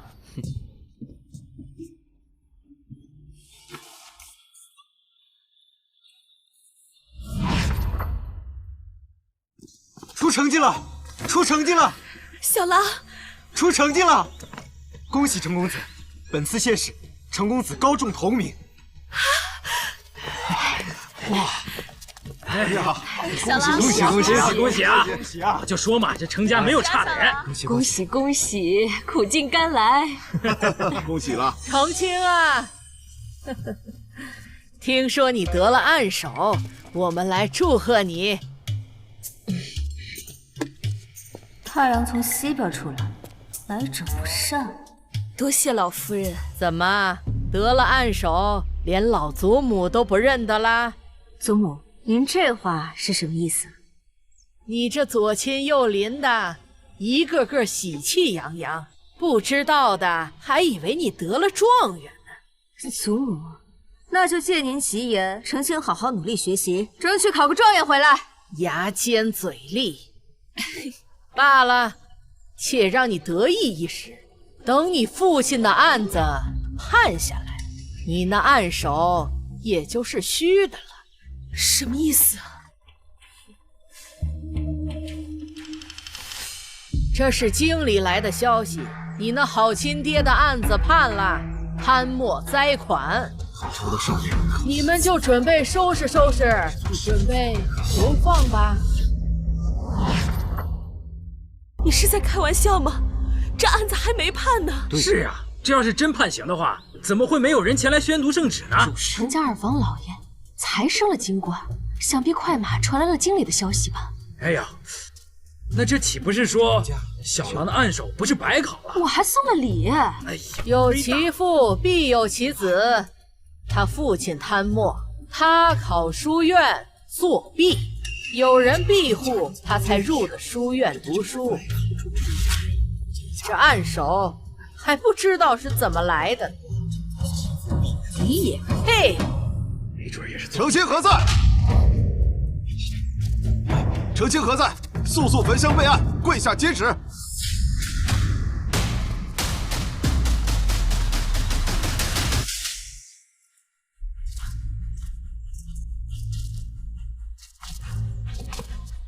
说曹操，曹操到了。朱老夫人说的是真的吗？想来没错。澄清柳氏接旨。奉天承运，皇帝制曰：原江宁县令程知远，赈灾勤勉，反遭构陷，今已查实清白，其蒙冤殉职，朕心甚美，特旨昭雪，革前案污名，追赠正四品暂制矣。西柳氏封四品公人，赐诰命陆敏，子澄清敏学可造，准入国子监读书，亲子。还不快接旨！谢皇上隆恩。哎呀，成清啊，这寻常的官员因公殉职追进，那也只是在原来的官职上增加一级，而你的父亲越级追进，那可谓皇恩浩荡啊！啊，多谢二位大人。成清，今日双喜临门，晚上太白楼设宴，你可必须要来啊！不错，来程家没双喜临门，当然要好好庆祝。诸位街坊，诸位大人，今日成亲请客，大家不醉不归。好。老夫人，老夫人。哎呦，这大喜的日子怎么会如此呢？赶紧扶你祖母回去休息。程青，世子一路舟车劳顿，我先去安顿休息，晚上见。是。世子，请。哎呀，真不错，真不错。哎，程小郎，你连中3元，做了暗手，跟我之前见你的时候可大不一样啊。何老丈，这是什么话？当初若不是您仗义直言，程某也没有今天。无需多言，我也不藏着掖着了。我将我家婉娘许配于你，你是否愿意啊？可我是女子，这该怎么娶啊？晚辈已心有所属。何首富的孙女。程大少爷，何首富家的乘龙快婿非你莫属了。不敢，那日何小娘子落入水中，我不过是英雄救美罢了。听说那小娘子浑身衣衫湿透了，陈公子这是看也看了，摸也摸了吧？程少爷，这小娘子的名节可就攥在你手里了，难不成还能嫁给其他人？就是。拿小娘子的名节取笑逗乐，算什么爷们儿啊？就你们这样，还好意思自称是圣人学生，不脸红？于姐，这里又没有外人，我们几个只不过是在私底下开玩笑，聊聊天罢了。更何况他们说的都是事实。如果我不去救那何小娘子，我就任由她溺水而死不成？就是啊，你不救人，何小娘子就会溺水而死不成？何家养的那么多仆妇家奴，竟找不出一个会游泳的？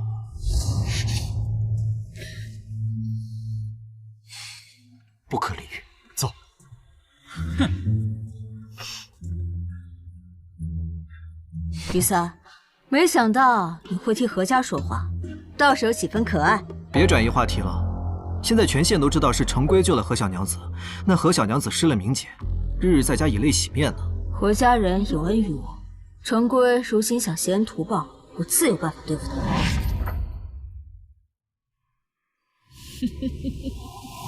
贵哥，你可真是个有主意的人呐，竟然想出这么个英雄救美的法子抢亲呐！祖母，我要是不抢亲的话，那不是便宜程青那个小子吗？这何家呀，富甲一方，这何老员外又手松得很，对他那孙女啊，更是千娇百宠。你就等着吧，到时候陪嫁一定少不了。不过祖母，距离上次何小娘子落水已经过去好几日了，咱们要不派个媒人上门提亲？正是因为何老员外娇宠他那孙女儿，那何婉娘的脾气就不够软和。我们呢，且拖一拖她，压压她的脾气。何况有失名节的是她，又不是你。这事儿啊，本就该是何家着急议亲才对呀。可夜长梦多啊，祖母。让何家急一急，到时候你才好谈下更多的陪嫁，懂吗？是，我明白了，祖母。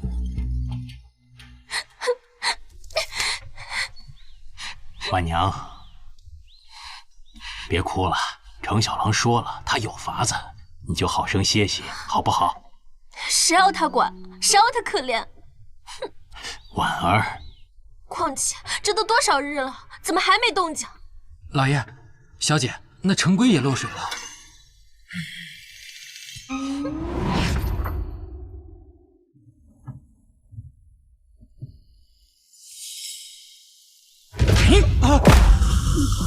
公子莫急，奴家会水。公子莫急，奴家来救你！救命啊！救命啊！救命啊！有人落水了！救命啊！快！来，来这。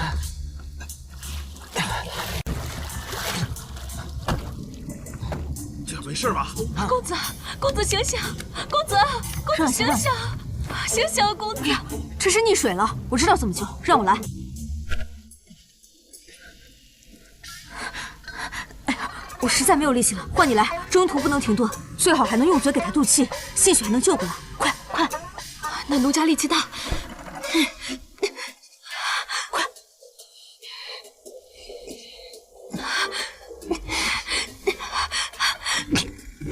哎，醒了，醒了，他醒了。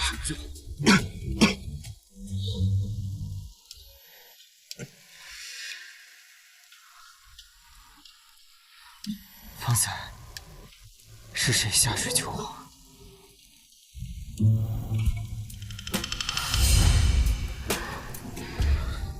多谢小姐的救命之恩，承蒙定当加倍奉还。小公子，是奴家以手击胸，以口渡气，才终于救得公子性命。奴家也是好人的儿女，性命攸关，也顾不得男女大防，还请公子垂怜奴家。哎呀！龟兄这是开心的昏过去了。嗨，公子，你可不能有事，奴家的下半世还指望公子呢。公子，你醒醒！小娘子，在下南域城氏子弟，落水的正是我的堂兄程龟。程龟品行高洁，以助人为喜乐。小娘子今日舍冥界相救，他一定会对你负责的。可不，前几日程公子才救了落水的何小娘子，是四处说要提亲呢。这夫人徐娘半老，程家是不会让她进门的。还是听听程公子怎么说吧。哎，这怎么还不醒呢？我来。好痛，不能醒。这龟堂兄虽然还没醒，但诸位都是见证，不如我们一同将龟堂兄还有小娘子送回城府，让长辈们做主吧。好，好啊！哎，快走了。都说这天下才俊4分，国子监占2分，南夷书院占2分，看来这所言不虚啊。世子谬赞了。这程清也可分走孟怀瑾2分春色。或许他只是为了救自己的父亲，用命搏了一搏。世子，您说呢？你与程清不愿入我叶王府幕僚，但是你别忘了，是我叶王府推荐你入国子监的。孟怀瑾，京城和这天下，你们都逃不了。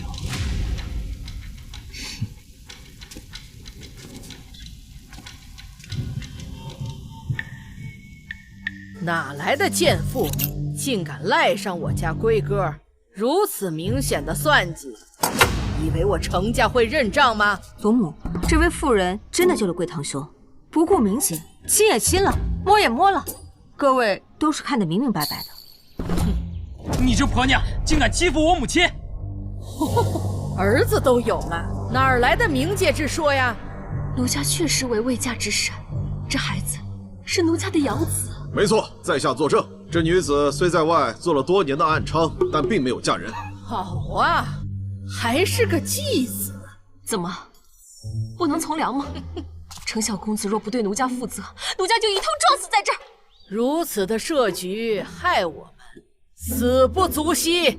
人家真的是救了程公子，程家怎对救命恩人喊打喊杀呢？就是啊，这女子可是有失名节啊。既是救人，和名节又有什么关系呀？我要报官。祖母，报官就不必了。您也说了，名节和救人无关，那程清就再次替何小娘子谢过龟兄了。这名节一事都不必再提，您说呢？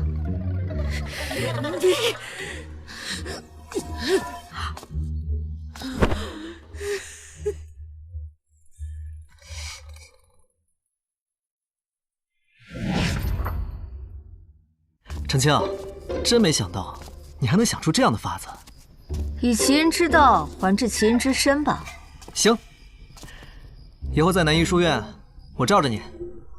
那若是我去了国子监，你还会罩着我吗？国子监，你要进京啊？世子，师兄，洗冤之恩，程某无以为报。只是程某还有一事不明，是谁害了我父亲？是三皇子，这次贪污的灾银，大部分也进了他的口袋。三皇子争夺太子之位，需要大量钱财，他见快瞒不住了。而皇上对叶王多有忌惮，便顺势栽赃给了叶王。这个是在你父亲自缢现场发现的木牌，跟三皇子的护卫令牌一模一样。父亲三皇子虽非太子，但却深得陛下的宠爱，这个案子暂时还动不了他。能动，就国子监的名额，我定当进京考学为官，君子报仇10年不晚，定要让他杀人偿命。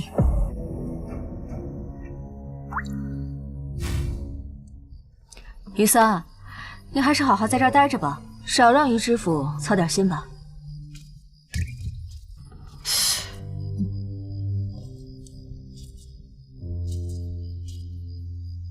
进京？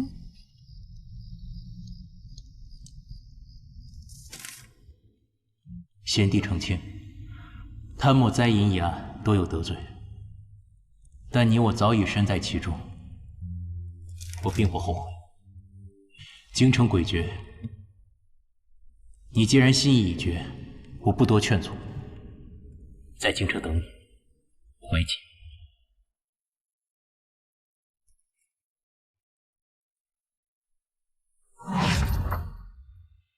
你是说程知远的儿子要来国子监读书了？是，是敌不是友，看来程知远之死要怪在我的头上了。可是我们才刚到南宁，程知远便死了，殿下，这笔账不能算在咱们头上。无妨，你去叫柔家郡主来。是。皇兄，你叫我呀？坐。柔家，我听说世子有个倚重的后生，不日便要来京城读书。这后生又不是女子，世子身边多一人辅佐，好事儿啊。可本皇子听说，世子几次拉拢他，这后生都很拒绝，惹得世子十分不悦。什么？区区庶民怎敢拒绝世子？朝堂之上，非友则为敌。日后你要是要嫁给世子，就免不了要多考虑他的身边人。哼，本郡主倒要看看他是什么人。多谢皇兄。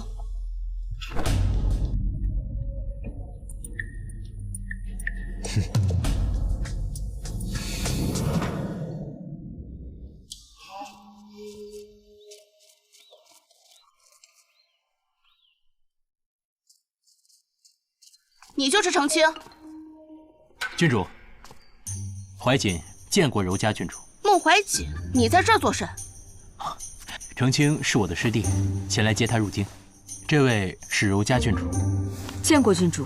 程清，萧世子笼络你为幕僚，你为何不答应？柔家郡主，干什么呢？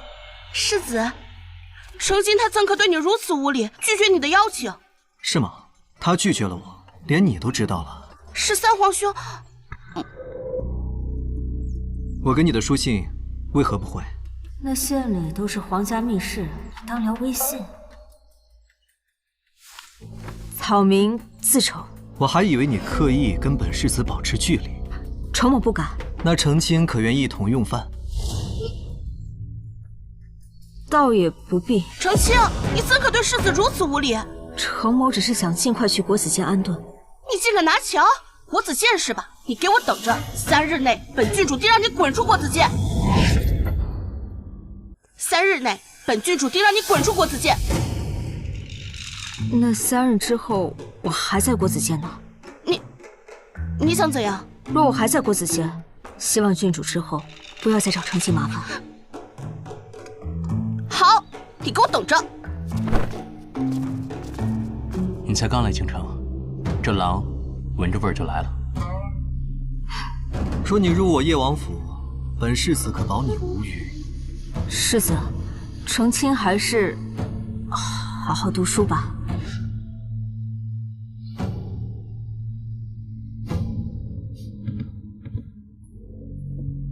今日之事已经传遍国子监了。我若这就被下注，那京城不就白来了？她是皇上的亲侄女，骄纵跋扈，无人敢惹，又对萧云亭一往情深。三皇子借她之手阻拦你，太容易了。此话怎讲？她在国子监里可是有不少拥趸的，想给你找麻烦太容易了。那你呢？这一介白身，在国子监人生地不熟，谁来护你？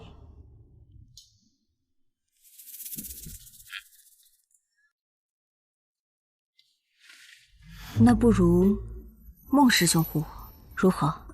你出身国子监，又进了翰林院。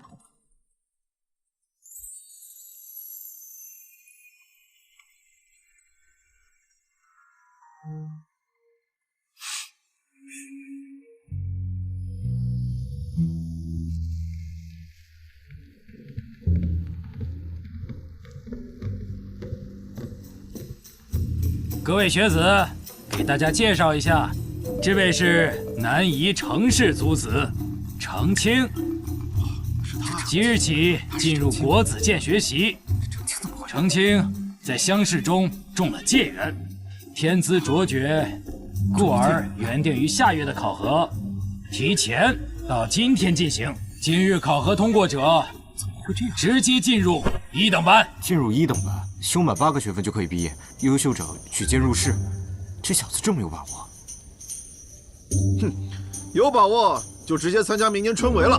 还有，本次考核定为3日。以往都是考核1日呀，3日？难道要宿在国子监？没错，这次考核，每位学子都有一个小校舍，吃住均在房内。注意啊，考核期间不得随意出入，跟明年春闱完全一样。俗称模拟考。为什么？为什么？见过大人。乡试中了解元，孺子可教也。解元恐非我这个师弟的终极。在南医书院同窗时，父子们都说师弟资质比我还好。怀姐，当年你可是差一点就连中6元的状元郎啊，资质竟然比你还好。正是，程清只学了3个月的45经，便考上了南医书院。甚好，甚好。祭酒大人，听闻国子监的教舍分为3个等级，其中1等班是大儒教学。不错。实不相瞒，学生想参加明年的会试，来国子监当然想入第1等班，只是学生不想让大人徇私，学生请求参加考核。这下次的考核在3个月后，即使程清考进1等班，也学不了多久便要考试了。大人，不知您能否将考试提前到明天？如果和会试一样，封闭考试3天，那么祭酒大人应该更清楚学生的水平吧？祭酒大人，明年春闱，我们国子监能不能出个状元，就看你了。行，谢大人。我宣布，本次考核4时正式开始。现在还有1点时间，大家赶紧回去准备衣物和笔墨，切记迟到者不予考核。是。如此说来，这程清说服王祭酒提前小考，躲过了柔家。正是，是个妙人啊！能从老三手里逃脱不容易。这年岁已暮，这江山还得找个贤能接手啊。这天下是陛下的天下，陛下让他得民心，3殿下便得民心。这些年你在京城为朕效力，你父亲叶王在西北为朕镇守边疆，你父子2人都是朕的良将，朕决定赏你。谢陛下，终于能回西北了吗？朕觉得你跟柔家的婚事该提前了。陛下，不可！臣留在京中陪伴陛下，若得陛下怜悯，也好早日回到西北与家人团聚。朕赏的是叶王世子，朕要叶王世子娶郡主，世子便为举。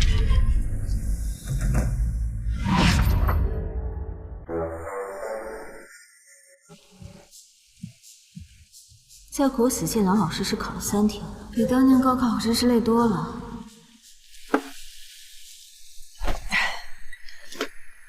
程清，小爷我接你来了，走。你怎么会来国子监？我可是知府之子，靠引荐就能来。不愧是官二代。倒是你，阴招不少啊，愣是躲过了郡主的3天追杀。惹不起我还躲不起吗？这郡主也不敢在国子监造次啊。现在好了，3日之期已过，不用再担心了。收！少爷，马疯了，坐稳了。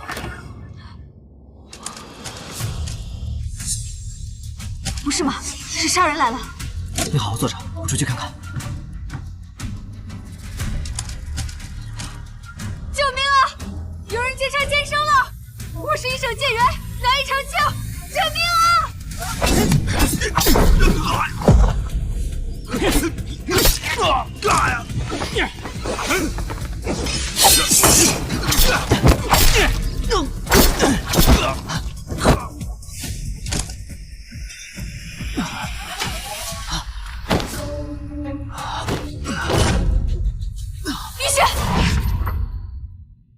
玉贤，玉贤，你快醒醒！我知道你想睡，但你千万别睡。你要是睡了，你就醒不过来了。你要是死，谁还来国子监找我？难道你想要于知府白袍人送黑袍人吗？程青，你哭了。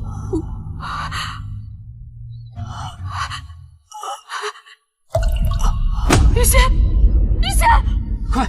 这怎么回事？这人受了重伤，这刀伤就久了，不能动，麻烦你去找一些烈酒过来。还有你最好去找些针线和干净的布条，有创伤药最好。好，走。伤得这么重呀？来了，来酒来了。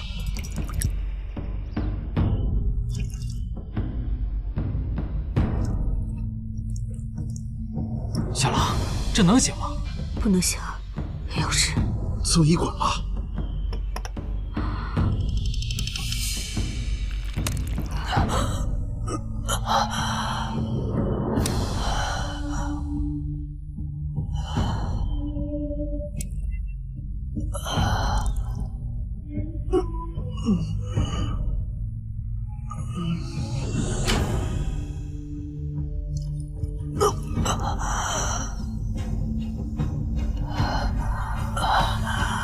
玉贤，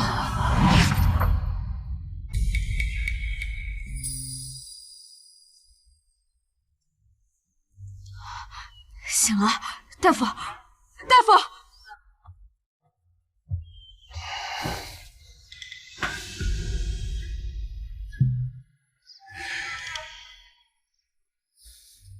公子身体强健，现在经脉通畅，亦无大碍。这几日静养好外伤，用人参补补气血即可。多谢大夫啊！这是哪儿？到底怎么回事？这里是医馆。前几日你为了救我身负重伤，幸好被路过的农户看到，把你送了过来。到底是谁要害你？世子说是柔家郡主。快逃好，别乱动！我就知道生的3人之约，什么柔家郡主，明明是狠辣郡主。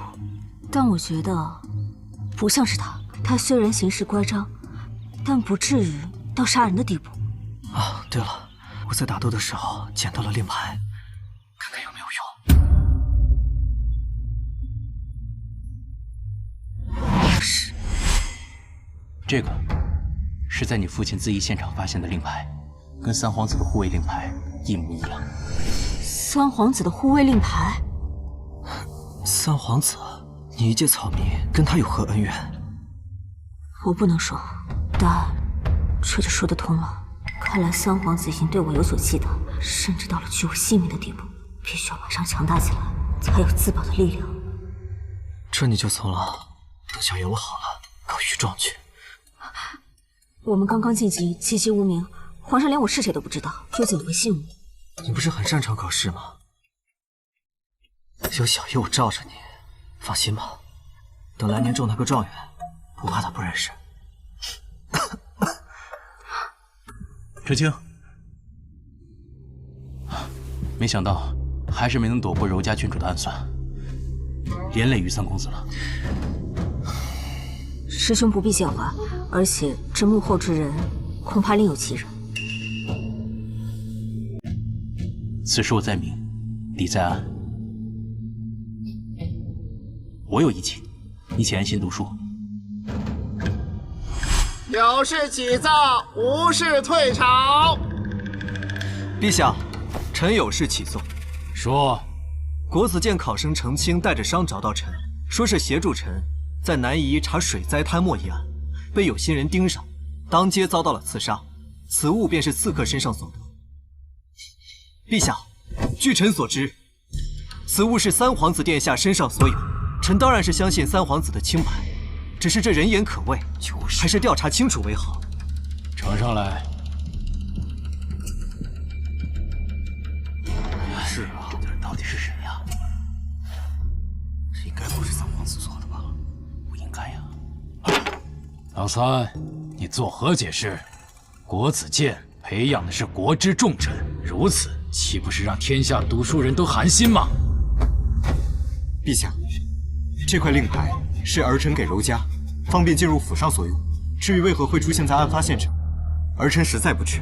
这柔家郡主不是和叶王世子萧云亭有婚约吗？怎么还拿着三皇子府的令牌？有了令牌，出入便再无禁忌，说明二人关系匪浅吧，有辱斯文啊！各位大臣有何想法，不妨大声些，让陛下听得到啊！老三，此事有你的罪过，国子监现在由你掌管，再出任何问题，便摘了你的帽子，做个闲人去吧。儿臣遵旨。陛下，臣还有一事，自古婚姻大事，父母之命，媒妁之言，我本应顺从。只是这柔家郡主身份尊贵，我恐没有那个福气，望陛下收回成命。准。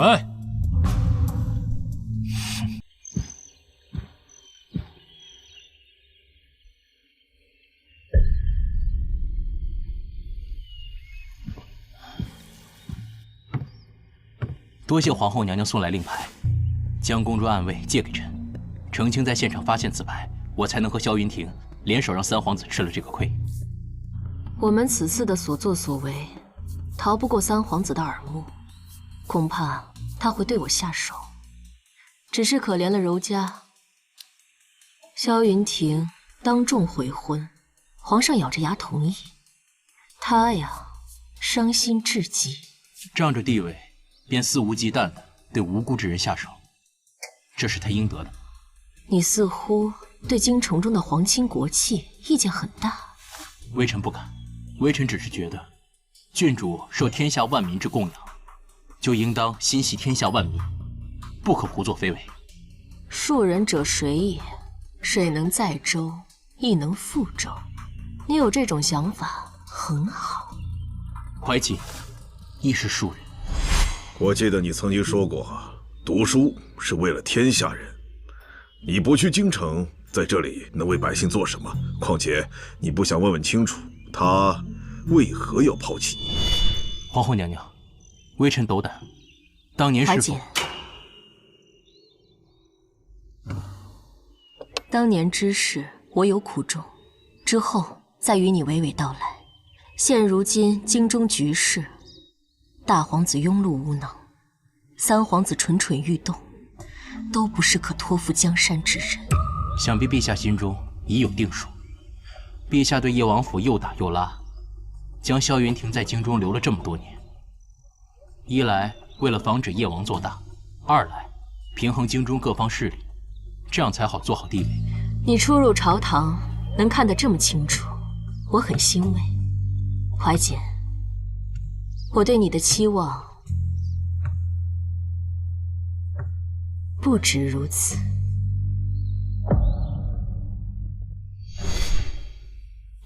师兄，这皇后娘娘怎么知道的我？皇后娘娘听闻你在国子监外遇刺的事情，特意召见，想安慰一下你，不必紧张。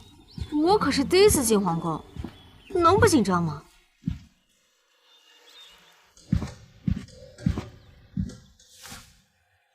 这位是国子监监生程清，劳烦公公传达一下。走吧。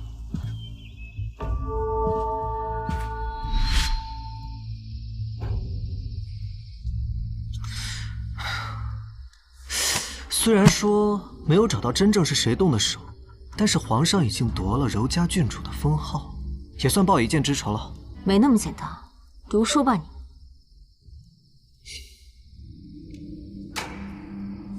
虽然五官不太一样，但脸型轮廓为何如此相似？难道爹没死？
宣澄清。澄清，你对拨乱反正、天下归一这事有什么见解？禀陛下，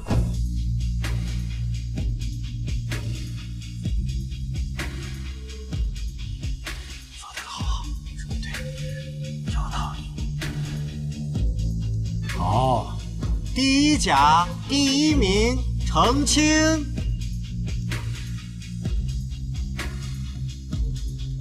参见陛下。爱卿平身。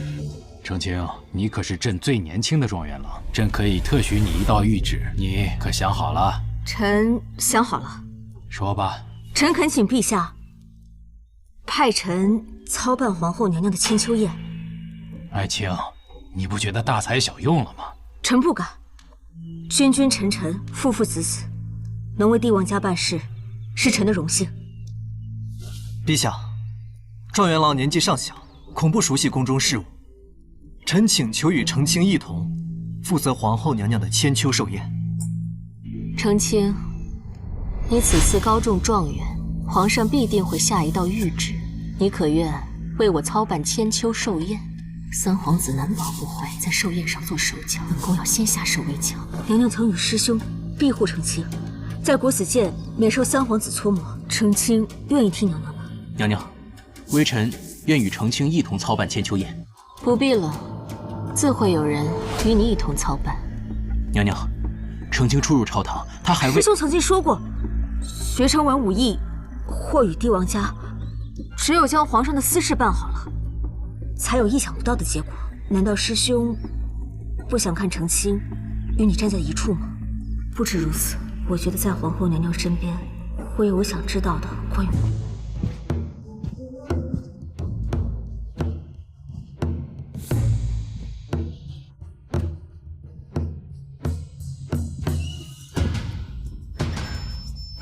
皇上万岁万岁！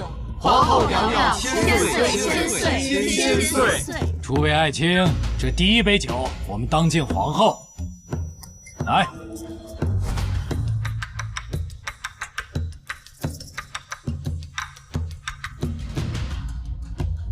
诸位，免礼。这次千秋宴是云婷和澄清两人一起负责的，皇后可还满意？宴席安排得很好，臣妾于社稷无功，今天的两位栋梁之才为臣妾费神，真是惶恐。能为陛下和娘娘办事，是云婷的荣幸。臣无怨。父皇，儿臣准备的生辰礼，想必母后一定会喜欢。你有孝心，不错，拿上来吧。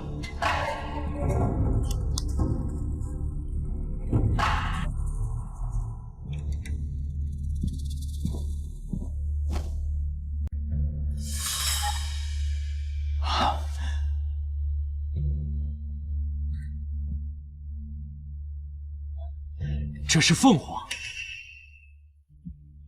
皇后，你也来看看。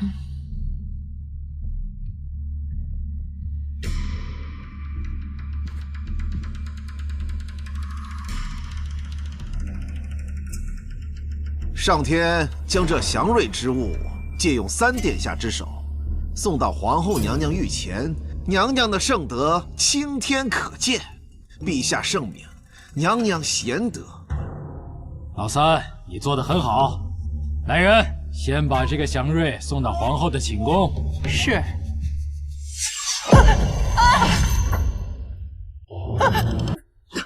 护驾！护驾！护驾！护驾！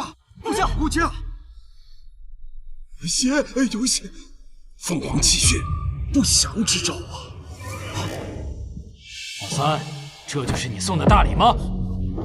父皇、母后，并非儿臣所为。若儿臣有一心，怎么会冠上自己的名头来送礼呢？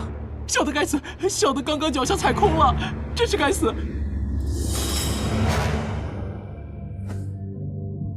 启禀陛下，这里的确有2块地砖松动了。微臣办事不力，请陛下责罚。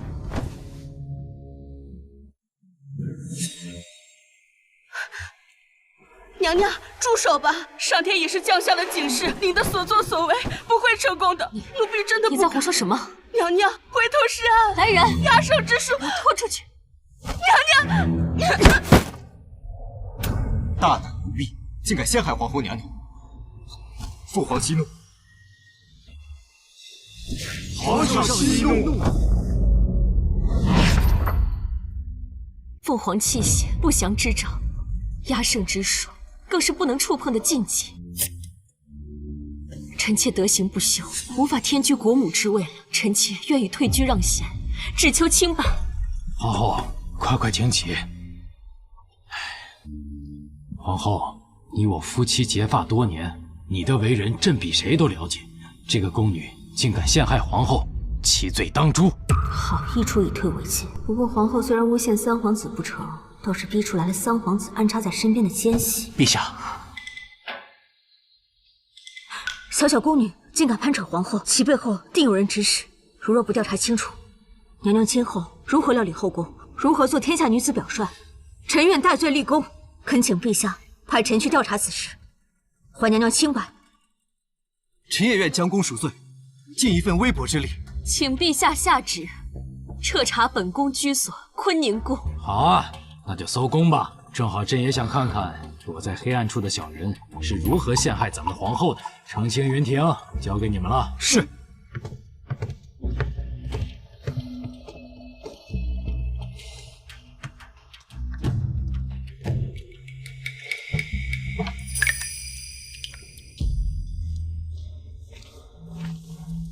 将坤宁宫所有宫人依次带到这里，我要逐一审问。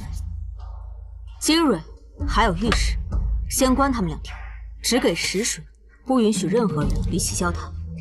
小程大人，此事事关重大，唯有重刑拷打，才能吐出真话。连陛下都相信程大人，你们有什么可质疑的？就照程大人说的做。是。我列了一个提问清单，世子请看。我打算在此基础上增添问题，打乱顺序，多审问几次。说谎之人必有端倪。那若是查出说谎的人，按照慎刑司的规矩，要用什么刑具？难道我们还要拦着？2位大人，这是从坤宁宫中搜出来的，皇上让我交给2位大人。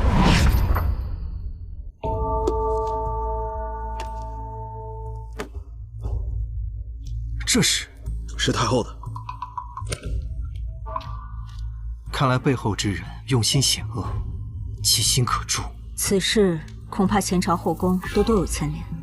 我人为言轻，审问宫人在所不辞，只是重要关节还需要世子帮忙。你的意思是3皇子？老三，这事因你而起，你要避嫌，回府里待着，没事不要出门了。儿臣遵旨。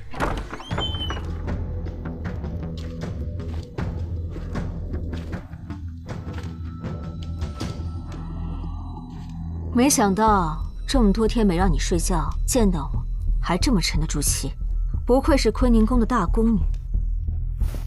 承平3年，你父亲去世，皇后娘娘许你出宫拜祭；承平5年，你母亲病重，娘娘赐给你老身一职，皇后娘娘在整个坤宁宫上下都不帮，尤其是在你这个大宫女甚乎。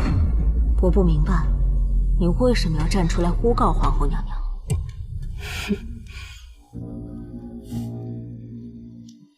因为你想做人上人。每个月的初1和15，皇上都会前去坤宁宫看望皇后娘娘，恐怕这也是你最期待的时候。可惜，皇上尊重皇后娘娘，在坤宁宫，只要皇后娘娘不发话，皇上是不会碰你。你已经20多岁了，皇后娘娘一厢情愿为你找了一个好归宿，也为你挑好了一个5成兵马司的年轻武官做夫婿，你的时间不多了。虽然仅凭此事也无法断定诬告皇后娘娘巫蛊，但是你应该很好奇，为什么仅凭2天，我便对坤宁宫上下的细枝末节这么清楚？因为狼金。狼金味道浓烈，用其测谎，自古有之。只要将其燃烧，放在人的口鼻下闻，说真话的人便能闻到狼金的味道，并且浑身抽搐；说假话的人闻不到任何味道。那么我请问你，幕后指使你的人是不是三皇子？不是。哈哈，你承认了，便是三皇子无疑。我没有，我闻到了。哎呀，这就是一根普通的猪骨头，我刚吃完的，你能闻到什么？你骗我！你骗我！你骗我！三皇子，我没有猜错，果然是你。殿下贤妇在家几日？日子过得可还清闲？父皇让我避嫌，我便躲懒几日。皇承思将皇城翻了个底儿朝天，也没找到殿下所说的卖给你祥瑞奇石的商人。商人云游四方，不在京城，倒也寻找。可有向南方探查？已经派人去了。很好，世子办事得力，想必日后父皇会更加倚重。殿下可知，今日皇后的娘家承恩侯府京城已被夺权。父皇当真连母后仅剩的娘家人也不放过？看来殿下似乎并不意外。殿下闭关期间还真是耳目未闭，毕竟昨夜丑时才抄的家。世子说笑，我这几日不过在家练字静心。好，说正事。今日禁军从坤宁宫搜出件阿萨物，又是压胜证物。有趣，臣只说是阿萨物，殿下怎知与压胜有关？既是从坤宁宫暗室中搜出，不是巫蛊，难道是？更有趣了，那证物的确塞在暗室是没错，可殿下是如何知道的呢？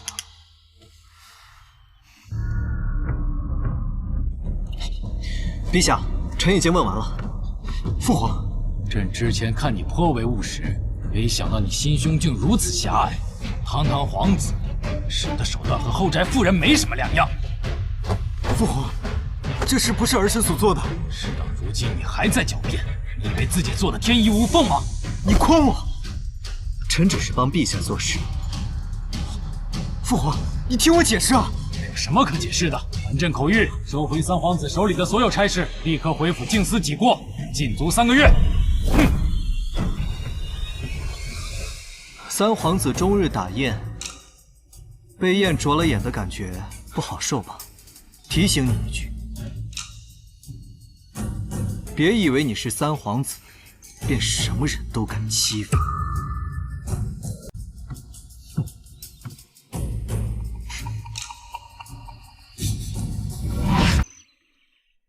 雨伞，雨伞，雨伞。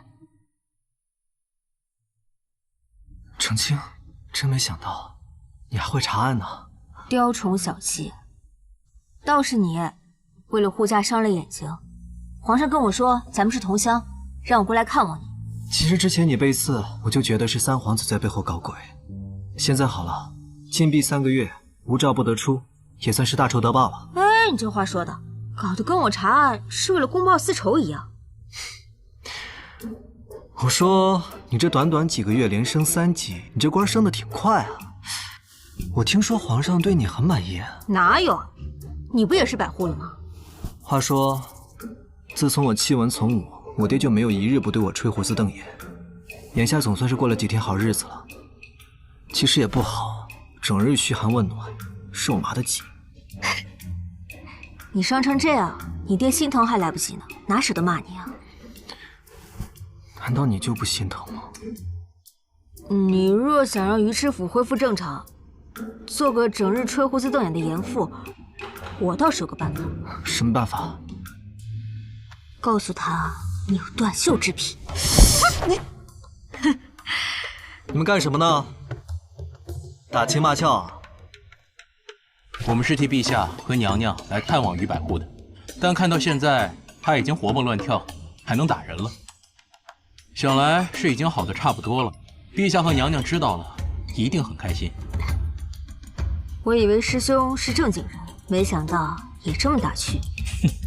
哎，你什么意思啊？本世子就不是正经人？和孟师兄比起来，还差那么一点。我看你是忘了谁帮你搞定三皇子了，真是翻脸比翻书还快。世子是为了帮我，世子是为了退婚，然后立功回西北吧？好了，别闹了。师弟，这次虽然重创了三皇子，你也在陛下跟前露了脸，但你毕竟刚入朝堂，还是要小心一些。是，师兄。唉，还是这么听话，不知道的还以为是童养媳呢。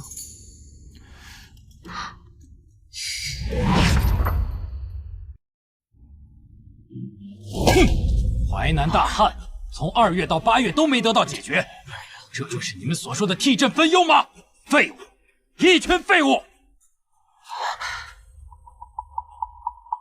哼，皇上这次生气是因为淮南大旱波及到了亳州，皇上的祖陵就在亳州，大旱必有大乱，亳州若是乱了，皇室祖陵就危险了。陛下，臣记得程状元曾经写过一篇关于治灾的策问。爱卿，你有何高见？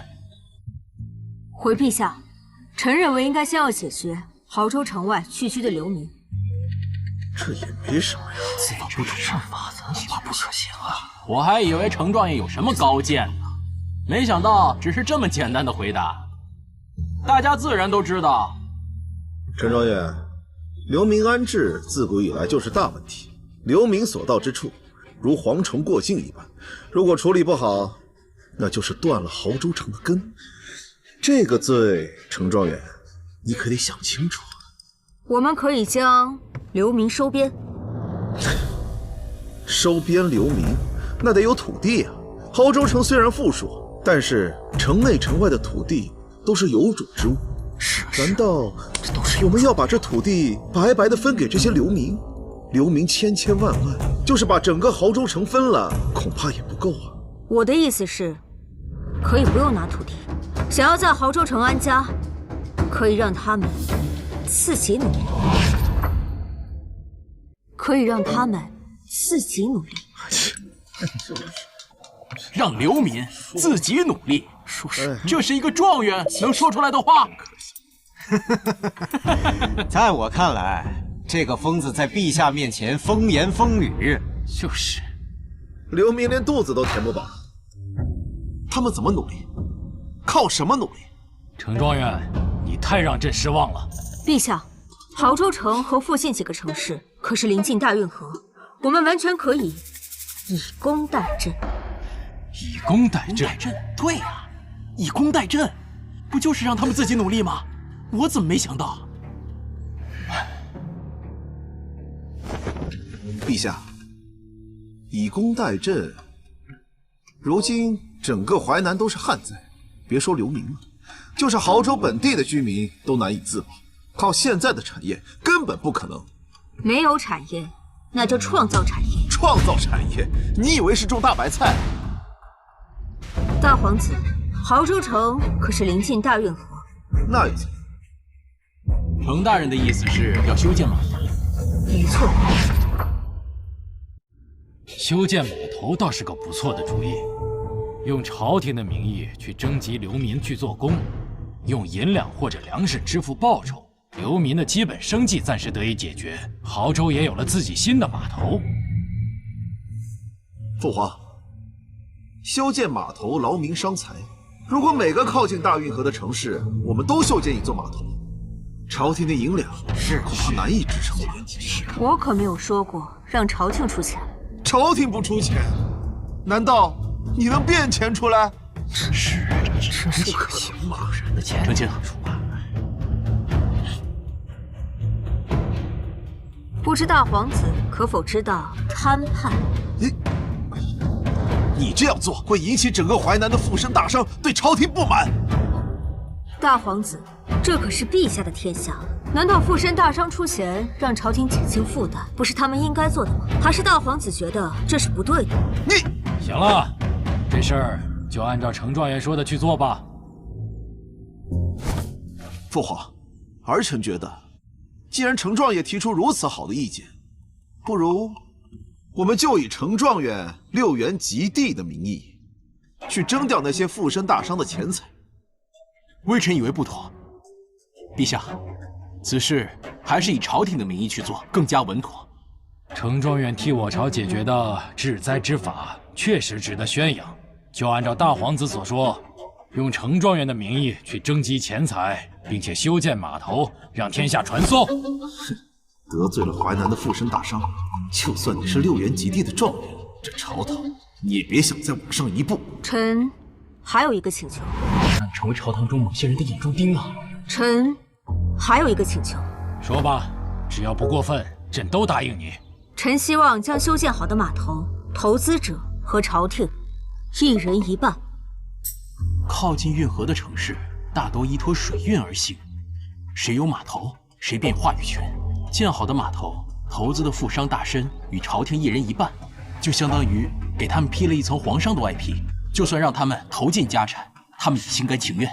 妙招啊！对呀，是啊，确实是妙招。准了。臣告太子，多谢大皇子为我宣扬功名。程清，你别得意，我早晚让你死无葬身之地。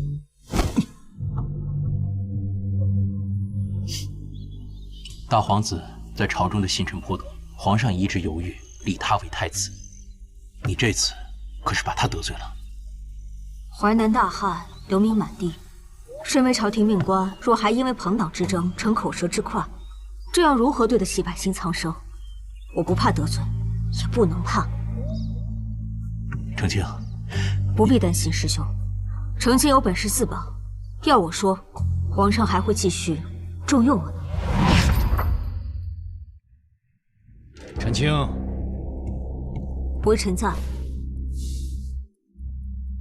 你多次立功，是朕股肱之臣，朕想立大皇子为太子，想听听你的看法。这就要立太子了。回陛下，立储之事有关国本，此事体大，臣也不敢妄言。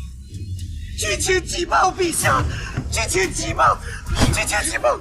说，北蛮兴兵进犯，西北要塞失守，夜王重伤。说什么？这西北失守，夜王重伤。陛下，陛下，陛下，陛下，这陛下，陛下身体抱恙，立储之事还未定，请大皇子避嫌。招的，我只是关心我父皇。父皇，请大皇避嫌。首辅大人，此事理应先请御医。传御医，快！国务储君应当告知皇后娘娘。派人去坤宁宫，请皇后娘娘。皇后娘娘到。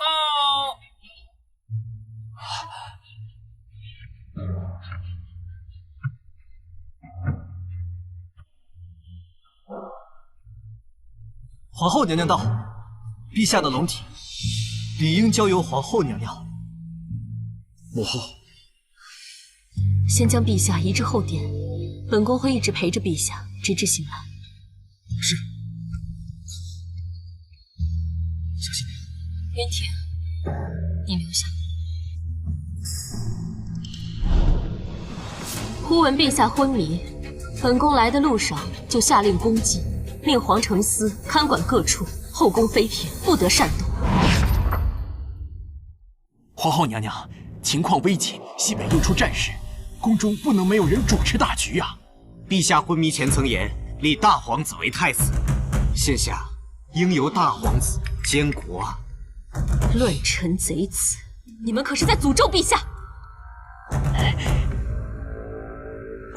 高大人，陛下醒来之前，前朝之事就交给你了。是。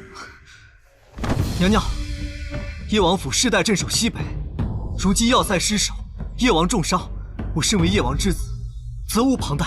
你身体本就不好，怎可舟车劳顿？云婷本就没几天好活，如果能死在西北的战场上，也算是最好的宿命。我愿即刻启程西北，为陛下和大魏尽忠。准。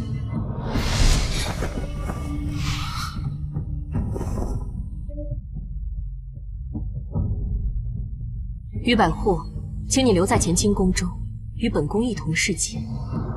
是。程大人，孟大人，在。陛下本就信任你们，请你们暂且留下。是。其余等人听高首府差遣，回6部各司其职，戒严恭敬，不得擅自离开。是。父皇在朝上真的这么说？殿下，此番恐怕有诈，不可冲动行事。看来父皇这次真的生气了。我自封闭以来多次闯祸，父皇的态度却一直没有松动。这个皇后无儿无女，一个老妪，父皇为何如此看重？大殿下那边，如今父皇昏迷，宫中戒严，皇后和大哥把持着局面，我不能再坐以待毙。我和大哥之间必有一战。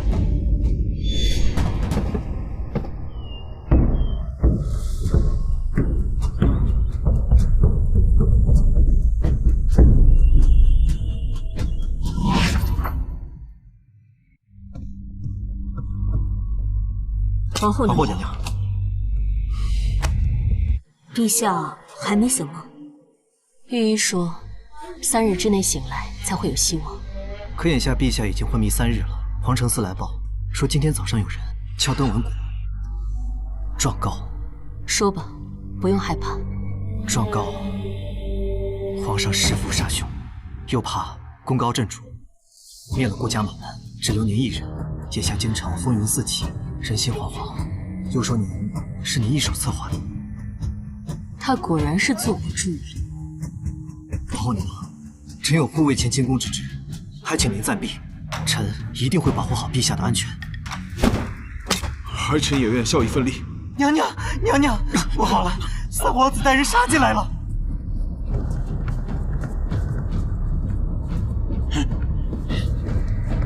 随我去后殿保护父皇。微臣护驾不力，求您暂避。本宫哪里都不去。你的伤势如何？微臣无碍。敢问皇后娘娘，父皇人在何处？你带兵包围乾清宫，这就是你的孝心。若不是一片孝心，我怎会带兵闯宫？你们把持乾清宫，封锁消息，我要亲自确认父皇的安危。多说无益，于显，保护好陛下，不要让陛下落入逆子之手。你们算什么东西，也配闯宫？配不配，试试便知。给我放箭！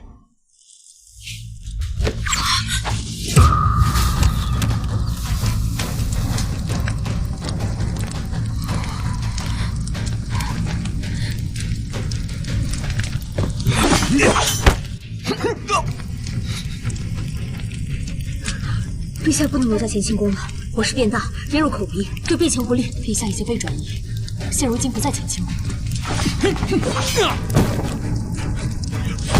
老三，你这个不忠不孝的东西，今日就替父皇了结了你！呀！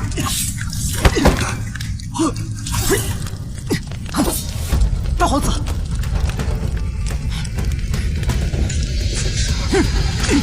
娘娘快离开这儿吧！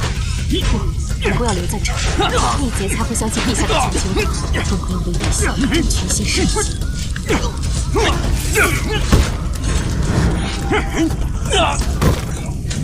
是萧家军，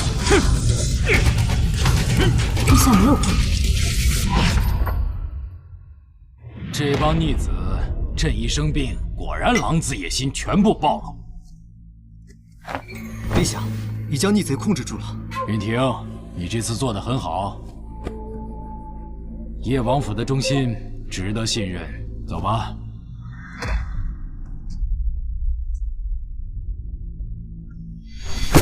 皇上驾到！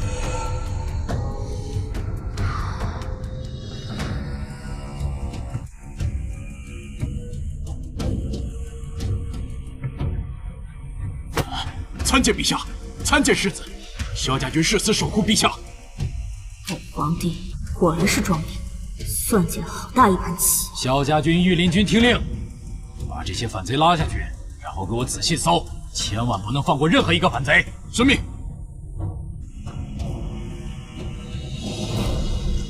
皇后请起，我们夫妻本是一家，我是不会怀疑你的。这些日子宫内宫外你都照顾得很好，朕很是满意。陛下，三皇子他什么狗屁三皇子，简直就是猪狗不如的东西。等尘埃落定，朕要亲自审问。陛下，大皇子身受重伤，需要救治，要不然……陛下，大皇子此次救驾确实有功。传太医。孟怀瑾救了臣妾，也身负重伤，臣妾恳请陛下一同救治。准了。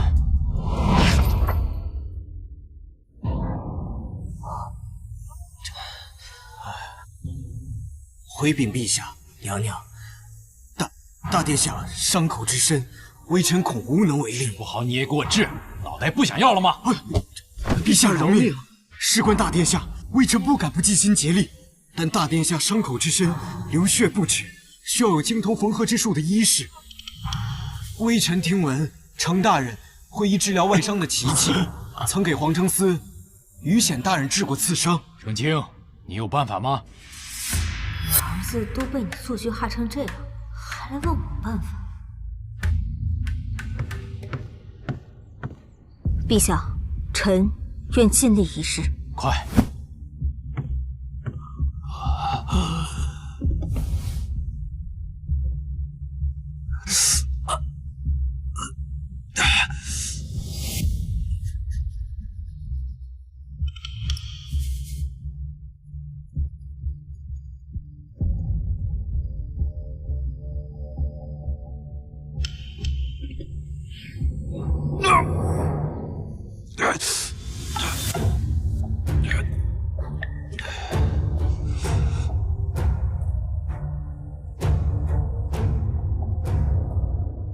外伤已经缝合好，血已经止住了，只是目前高热不退，至于能不能治好，还要看御医大人。我去看看师兄。去吧。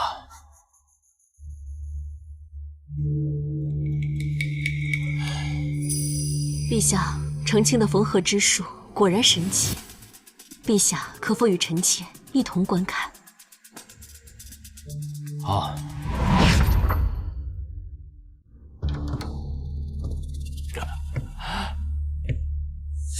你这……这是我从小就有的胎气，你放心吧。可是你这胎气怎么是一片红云？红云？什么红云啊？陛下，微臣并无大碍，让程大人去给别人医治吧。一模一样。恭喜皇上，喜获嫡长子，小殿下生得玉雪可爱，还有一朵小祥云。皇后辛苦了，来让朕抱抱。朕的乖儿在。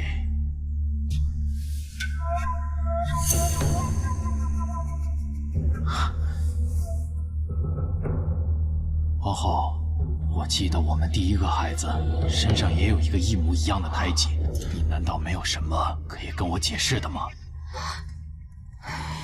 陛下，当年的孩子确实是在臣妾怀里凉透的，如今怎么会在这里？他绝对不会是我们的孩子。怀瑾身上有个一模一样的胎记，你作为孩子的生母，难道你不想过来看一眼吗？陛下，臣妾绝对没有记错。滴血认亲。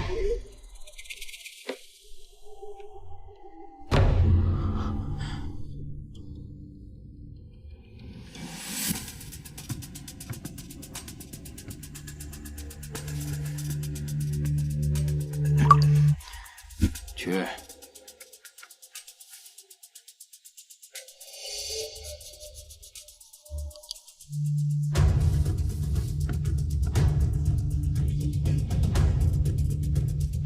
给皇后娘娘好好看看。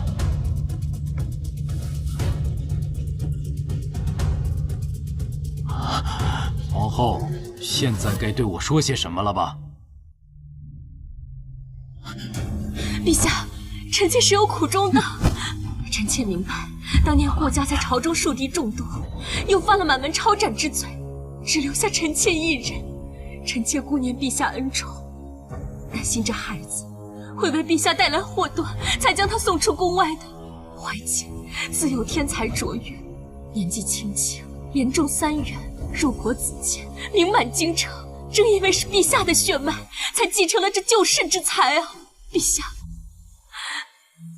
你应该更明白的。皇后，是朕误会你，快起来吧。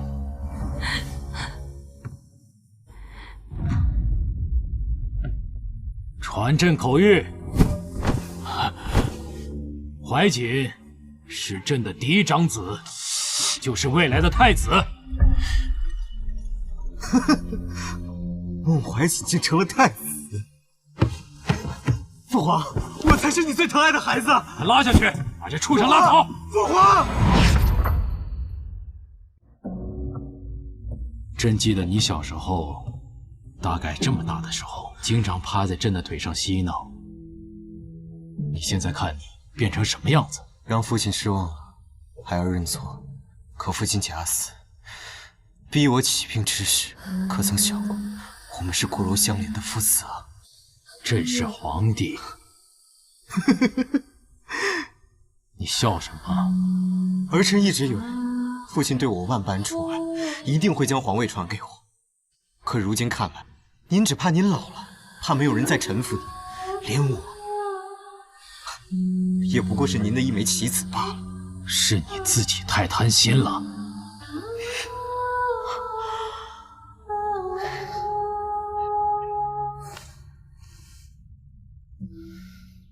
陛下，儿臣知道，今日谋逆一事，难逃一死。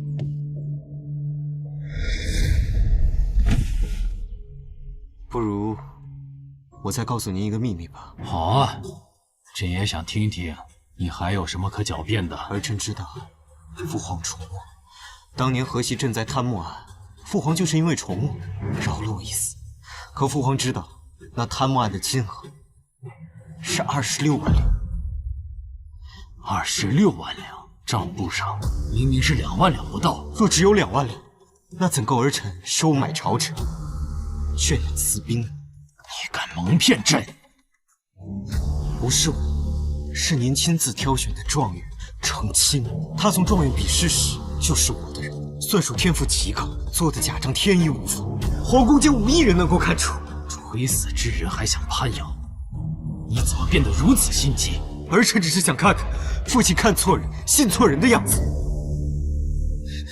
陛下，您看错的事情太多了。看没看错，我自会定夺，用不着你来教我。哼！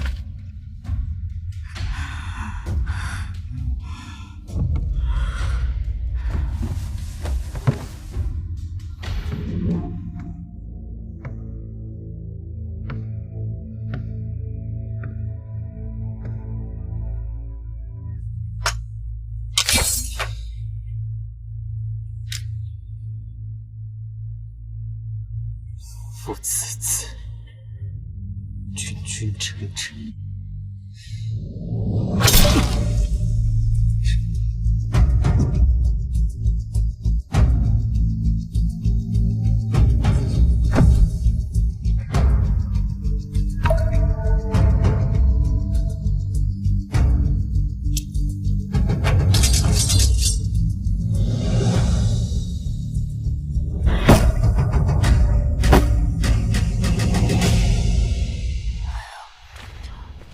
大人，发生了什么？你怎么突然出宫了？我们都被皇后那个毒妇骗了，她要让孟怀瑾登基，什么仰慕豫章太子为人，什么恨毒了当今伪帝，都是蒙骗我们的话术。老爷为他筹谋多年，他竟从头到尾都在利用我。这个毒妇恐怕就要对伪帝下手了。他隐忍多年，慢慢给伪帝下药，拖垮他的身体，现在就差最后一剂猛药，就能要他的命，天下就是孟怀瑾的了。老爷，接下来怎么办？若那孟怀瑾真的被立为太子，那小主人我岂能让他如愿？召集所有旧部和死士，我要与皇后不死不休。遵命。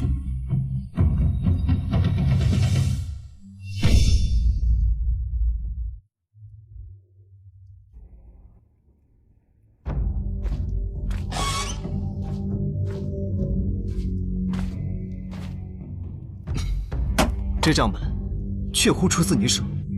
是。你真是三皇子的人，你谋反了呀！我没有谋反。做账本的时候，我竟没有想到是便宜了三皇子。我信你，我现在就去找皇上讲。陛下，没有呢，这不是皇上想要听的答案。他生性多疑，如今西北大战的关头，他干的竟是装病逼反，他是不会允许自己身边的人有半点谋逆之心的。必死无疑，我必死无疑。况且，这还不是我最重要的秘密。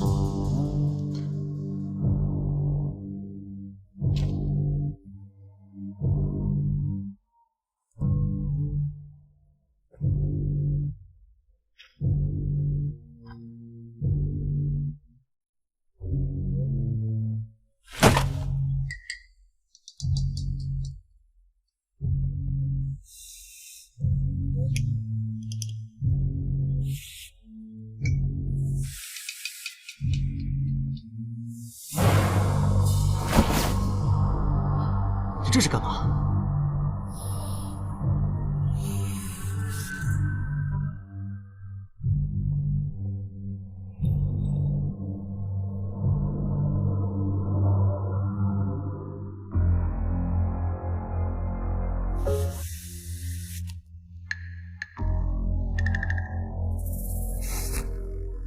这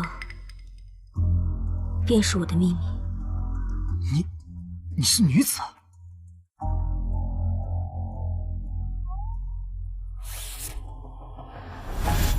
我真怀疑你，怀疑什么？怀疑你看上了。你精神病吧？还我喜欢你？开玩笑，好脸小矮子。陈清，你哭了？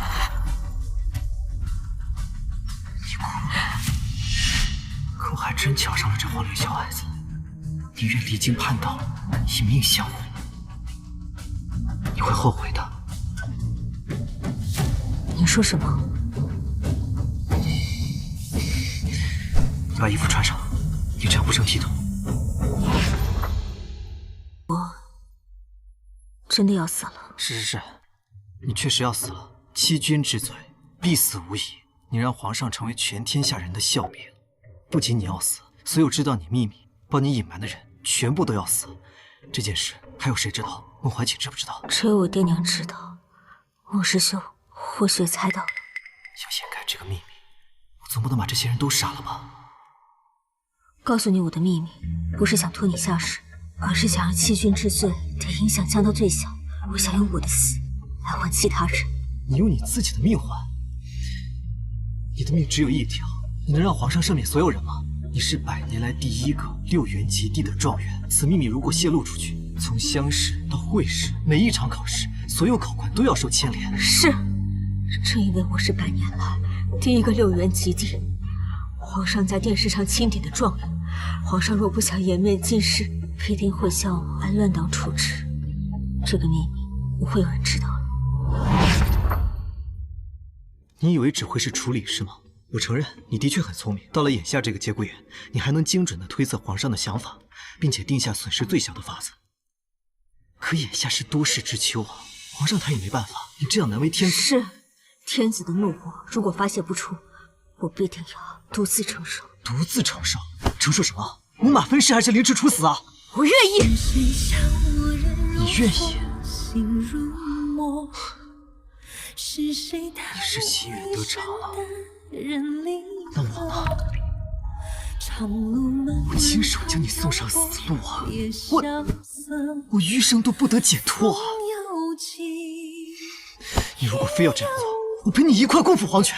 什么爱恨情仇，等到了地底下再慢慢清算。陛下，你冷静点。好，你安排的很好，可这个忙我帮不了，你这功我不愿意领。你可以去找你那个孟师兄，去找萧云亭，让他们去揭发你，到皇上面前去揭发你。一是大功一件。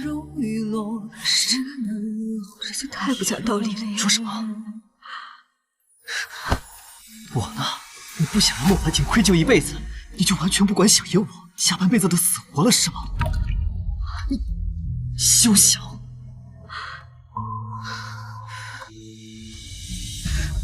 我现在让你死，我太便宜你。你好好想想吧。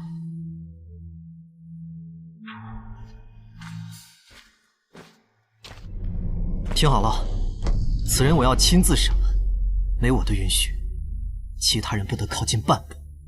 是。你让程清陷入险境，不是你让他去查的账吗？你是如何知道的？这天下就没有黄承思不知道的事。你选择加入黄承思，就是选择了当走狗，和程清就是两条路上的人。你懂什么？我那是在帮他，我救过他，这一次也是一样。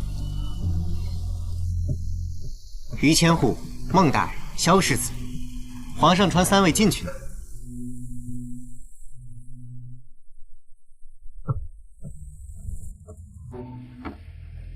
微臣拜见皇上。今日你们3个能一起来面圣，倒是稀奇啊！朕猜你们是为了成亲而来吧？皇上圣裁。先看看这个，这是黄承思在城府找到的证据，朕想听听世子的看法。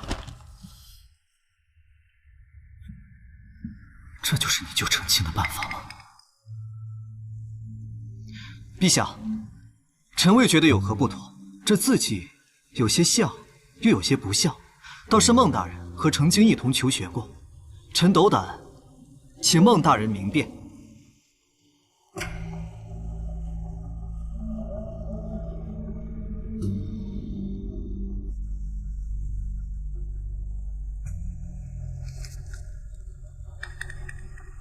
给他安一个要命的罪名，去掩饰更要命的罪名，好法子！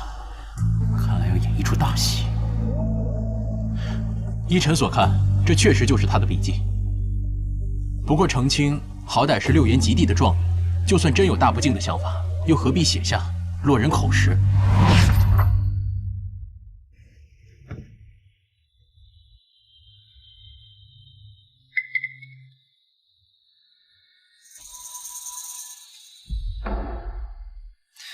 皇上多疑，不喜欢文官和武将站在同一阵营。我们越是敌对，皇上越不会深究。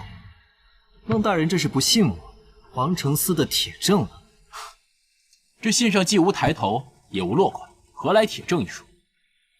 陛下，程清在诏狱中已经亲口承认是他自己所写，此乃大罪。这世人谁不知道黄承思严刑逼供，手段了得？皇上，依臣所看，程清一案有待商榷。怀瑾，自从那年你参加殿试，朕点你为状元，朕就非常的器重你。那天得知了你的身世，顿时让朕惊喜万分。程清不进军上，是因为他姓程，虽然有错，但其情可怜。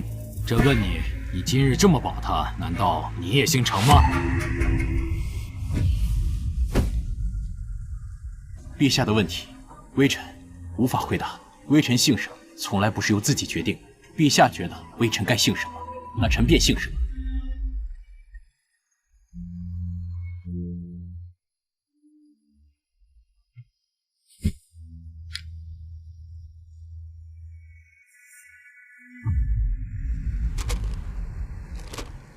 云婷，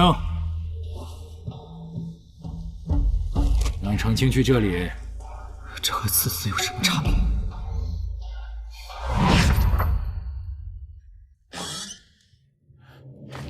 程青，怎么样？你们是来下断命诏的吗？不是断命诏，是流放。皇上没有将我赐死。多亏于千户想了一个以毒攻毒的法子，我原本的办法都没用上。于三啊，恐怕把你这辈子的才智都用在这一次了吧？我说孟怀姐，你还没当上太子，你太得意了。你们到底在说什么呀？于千户去你家，亲自搜出了你的一封亲笔信件。程青相信我父亲没有贪污郑家的银两，既然找不到证据，那程某便假造一套账目为父亲申冤。信中将做假账的目的指向了为父申冤，并非是与三皇子勾结。如此一来，你为了私情而假造证据，虽然也脱不了欺君一说，但能脱离谋反乱党，罪不至死。于三，谢谢你。小爷说了，我罩着。可死罪可免，活罪难逃。皇上将你贬谪的地方是这里，大古寺，专为皇上守灵的地方，无诏不得出寺。这恐怕是要将你软禁的意思。西北情况危急，陛下已同意我去镇守西北。京中形势诡谲，不如随我回西北。多谢世子好意，边塞自由，但我从此便要隐姓埋名的活着。京城凶险，可这里还有我的母亲和姐姐，我不会抛下他们不管的。我会时常来探望你的。于千户，万不可玩忽职守。只有留在京城，才有转圜的余地。谢谢你们。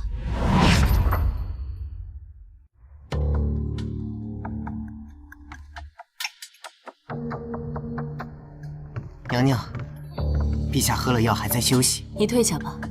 是。皇后娘娘。顾叔，你站近些，让朕看看，朕快要死了，你不难受吗？你笑什么？你有没有心？谁没有心？臣妾陪着陛下一辈子，怎么会没有心？没有心的是陛下。你害死先太子一家，东宫几百号人死在大火之中。你有心顾家，对大魏忠心耿耿。我父亲支持你坐稳了皇位，你转头就灭了顾家满门，把我囚禁在这宫中。萧玉忠，你才没有心！我告诉你，我们的孩子已经9个月大了，我喝了2剂药才将他处理掉。什么？萧玉忠，你这种人，我是绝对不会为你孕育子嗣的。不可能，不可能！怀瑾是朕的儿子，你恨朕，所以你把他藏起来，不让朕知道。朕的江山岂能没人继承？朕在位26年，兢兢业业，对得起列祖列宗。陛下，臣妾忘了告诉你，怀瑾就是顾家满门惨案中的唯一活口。什么？滴血认亲是臣妾早就安排好的，那是臣妾动了手脚。你胡说！你胡说！你这个毒妇！朕要掐死你！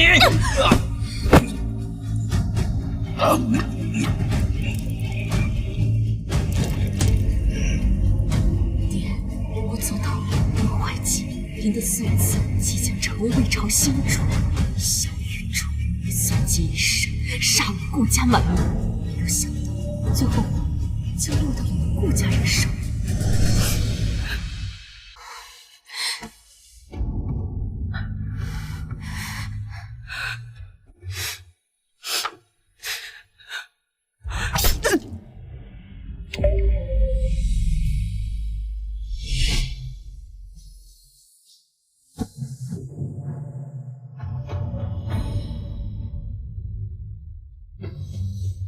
你就不该来到这个世上。娘娘，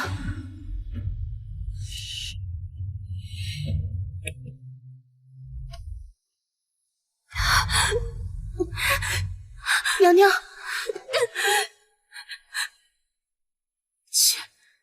传话京城内外，本宫今日分娩，为皇上诞下嫡皇子，是唯一的嫡皇子。恭喜皇上喜获嫡长子，小殿下生的浴血可爱，还有一朵小祥云呢。皇后辛苦了，让朕抱抱。哎呀，朕的乖儿子啊！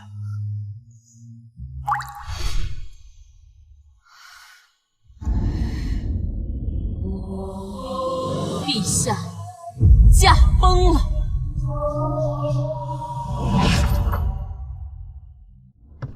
高首府，你可算是来了。陛下可有一密遗诏？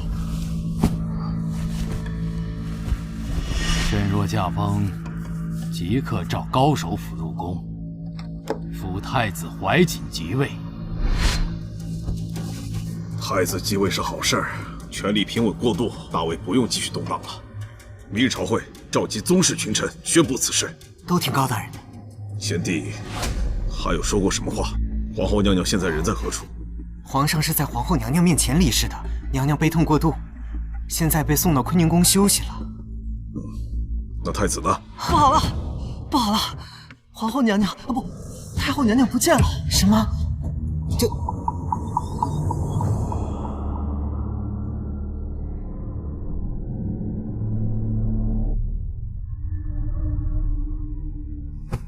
皇后娘娘，这是巾帼不让须眉啊！好城府啊！难怪把程某耍得团团转呢。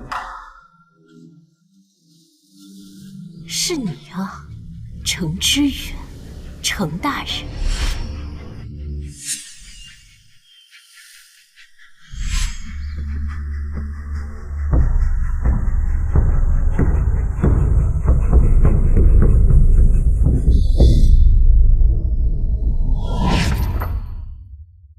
早知皇后娘娘有如此手段，程某岂肯和娘娘合作？娘娘说恨死那个狗皇帝，一心想为顾家报仇，程某才愿意相帮。未曾想娘娘连程某一起利用。本宫和先生的几次合作，难道先生没有获利？皇上如先生所期盼的那般死了，本宫可一心只想为顾家做事，何曾诓骗过先生？那为什么是他孟怀瑾继位？娘娘真是好算计，一朝欲擒故纵，皇上心甘情愿地跳上圈套，狸猫换太子，从此江山要改名姓顾。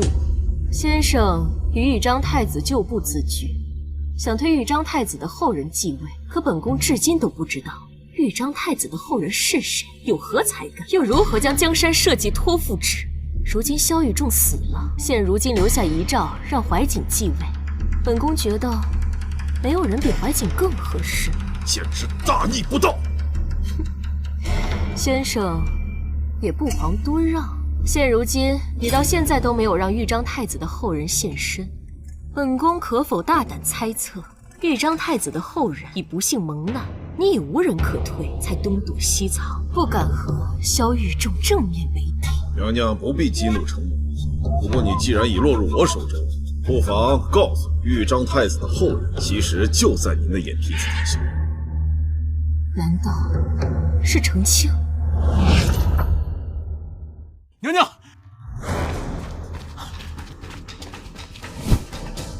果真是好胆色！你若不是萧玉仲的儿子，我程某定会发自内心的欣赏你。孤可当不起程先生的欣赏。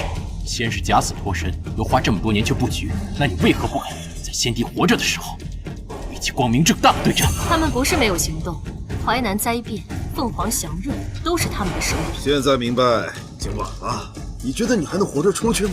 程大人如果真的想杀我，大可不必劫持皇后娘娘在这儿等着我。你果真聪明。如果我没猜错的话，您还希望我把程青带来？程青。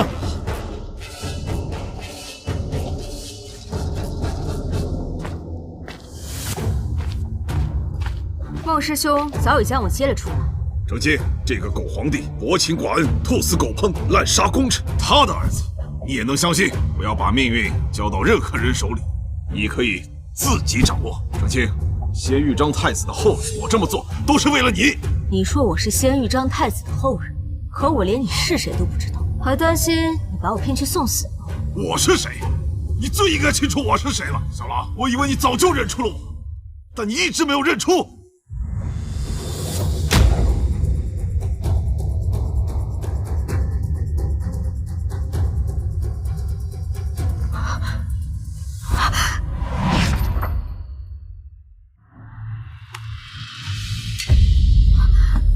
刘青，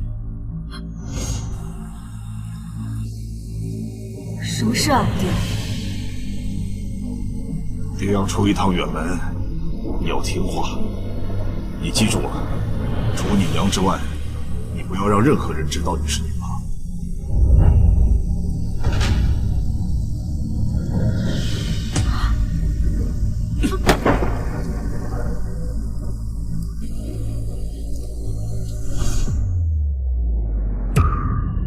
程之勇，是你！一心谋反，不惜假死脱身，抛妻弃子，我要杀了你！简直是大逆不道！我有什么大逆不道？你说我是豫章太子后人，而你不过是我祖父旧部，我以少主身份诛杀一个分不清上下尊卑的祖父部下，有何不可？你有此心，说明我培养出来一个帝王。少主年幼，被人蛊惑。先太子殿下，若对少主有冒犯，待少主日后登上宝座，我自然会去地下向太子殿下请罪。还愣着干什么？赶快除掉韦帝的皇后太子，送他们去地下与韦帝团聚。谁谁都活不了！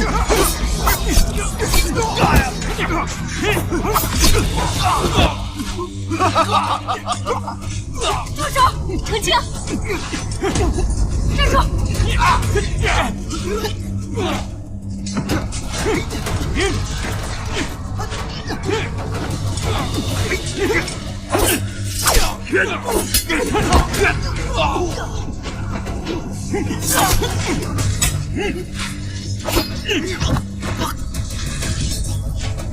怀姐，小心！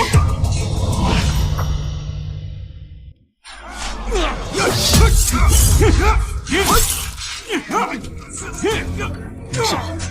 见你密道，快去救他！逆女，变化太大了，还是我记忆中的程清吗？你到底是谁？我不是程清，又能是谁？当年你抛妻弃子，假死脱身，我变成了一个全新的自己，一个不受你控制的自己。你打错算盘了。你敢弑父？你一边举着豫章太子的大旗，一边干着谋反的勾当，一旦开战，便是置百姓于不顾，大义灭亲，合情合理。难道你不想当皇帝吗？你有野心，你有实力，为什么要把机会留给别人？怀瑾，他值得你一辈子信任吗？那你便助我以女子身份当上皇帝？不可能！那你尊卑有别，绝对不可能！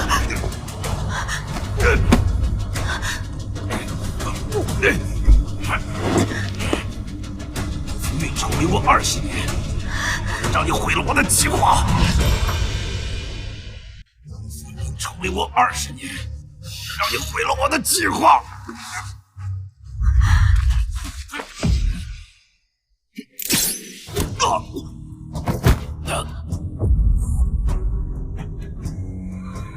你没事吧？没事。世子、师兄他们怎么样了？你小命都差点丢了，就只知道担心孟怀瑾。世子不是在西北吗？怎么突然又来京城了？我已经打退进犯西北的北齐人，他们的皇帝战死，正忙着内乱呢。世子英武，真稀奇，你难得夸我一次。放心吧，你师兄和娘娘都还好，倒是你，先太子后人，就不怕犯谋逆罪？不如跟我去西北吧。世世子不用担心，澄清自有去处。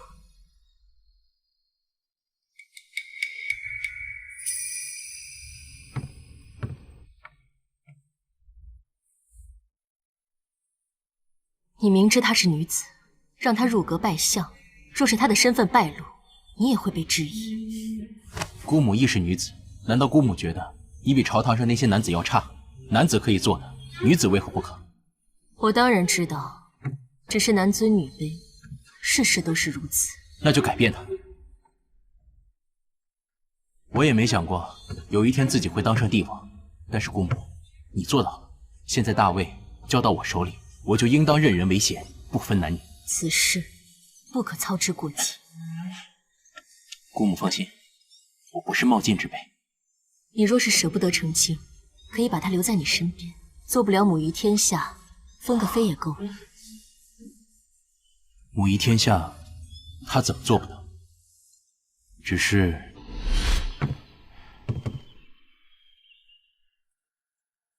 澄清，你可愿恢复女儿身，做我的皇后？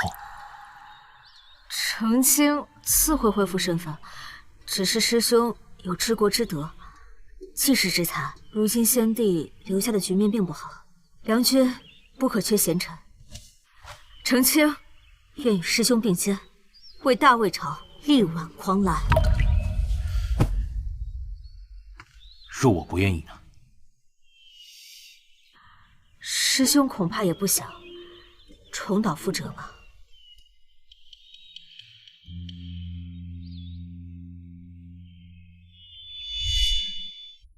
只是宫中这四方之地，是困不住雄鹰的。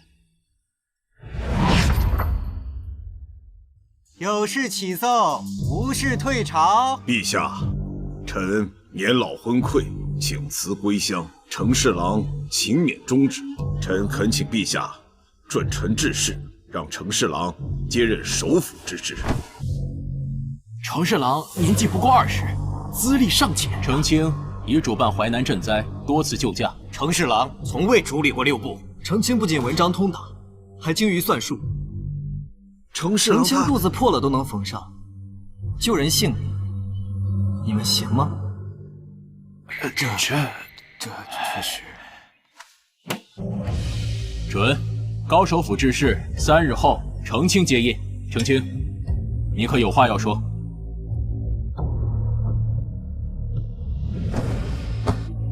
臣但求恢复女儿身。竟然是女儿身，这是奇妙的。魏朝从未无女儿等贵事啊！这怎么什么呀？看看西皇上也参与了被解了啊！居然要天下女子参加科考做官了，简直荒唐乱，这都乱了！可以参加科举了，没听居然什么？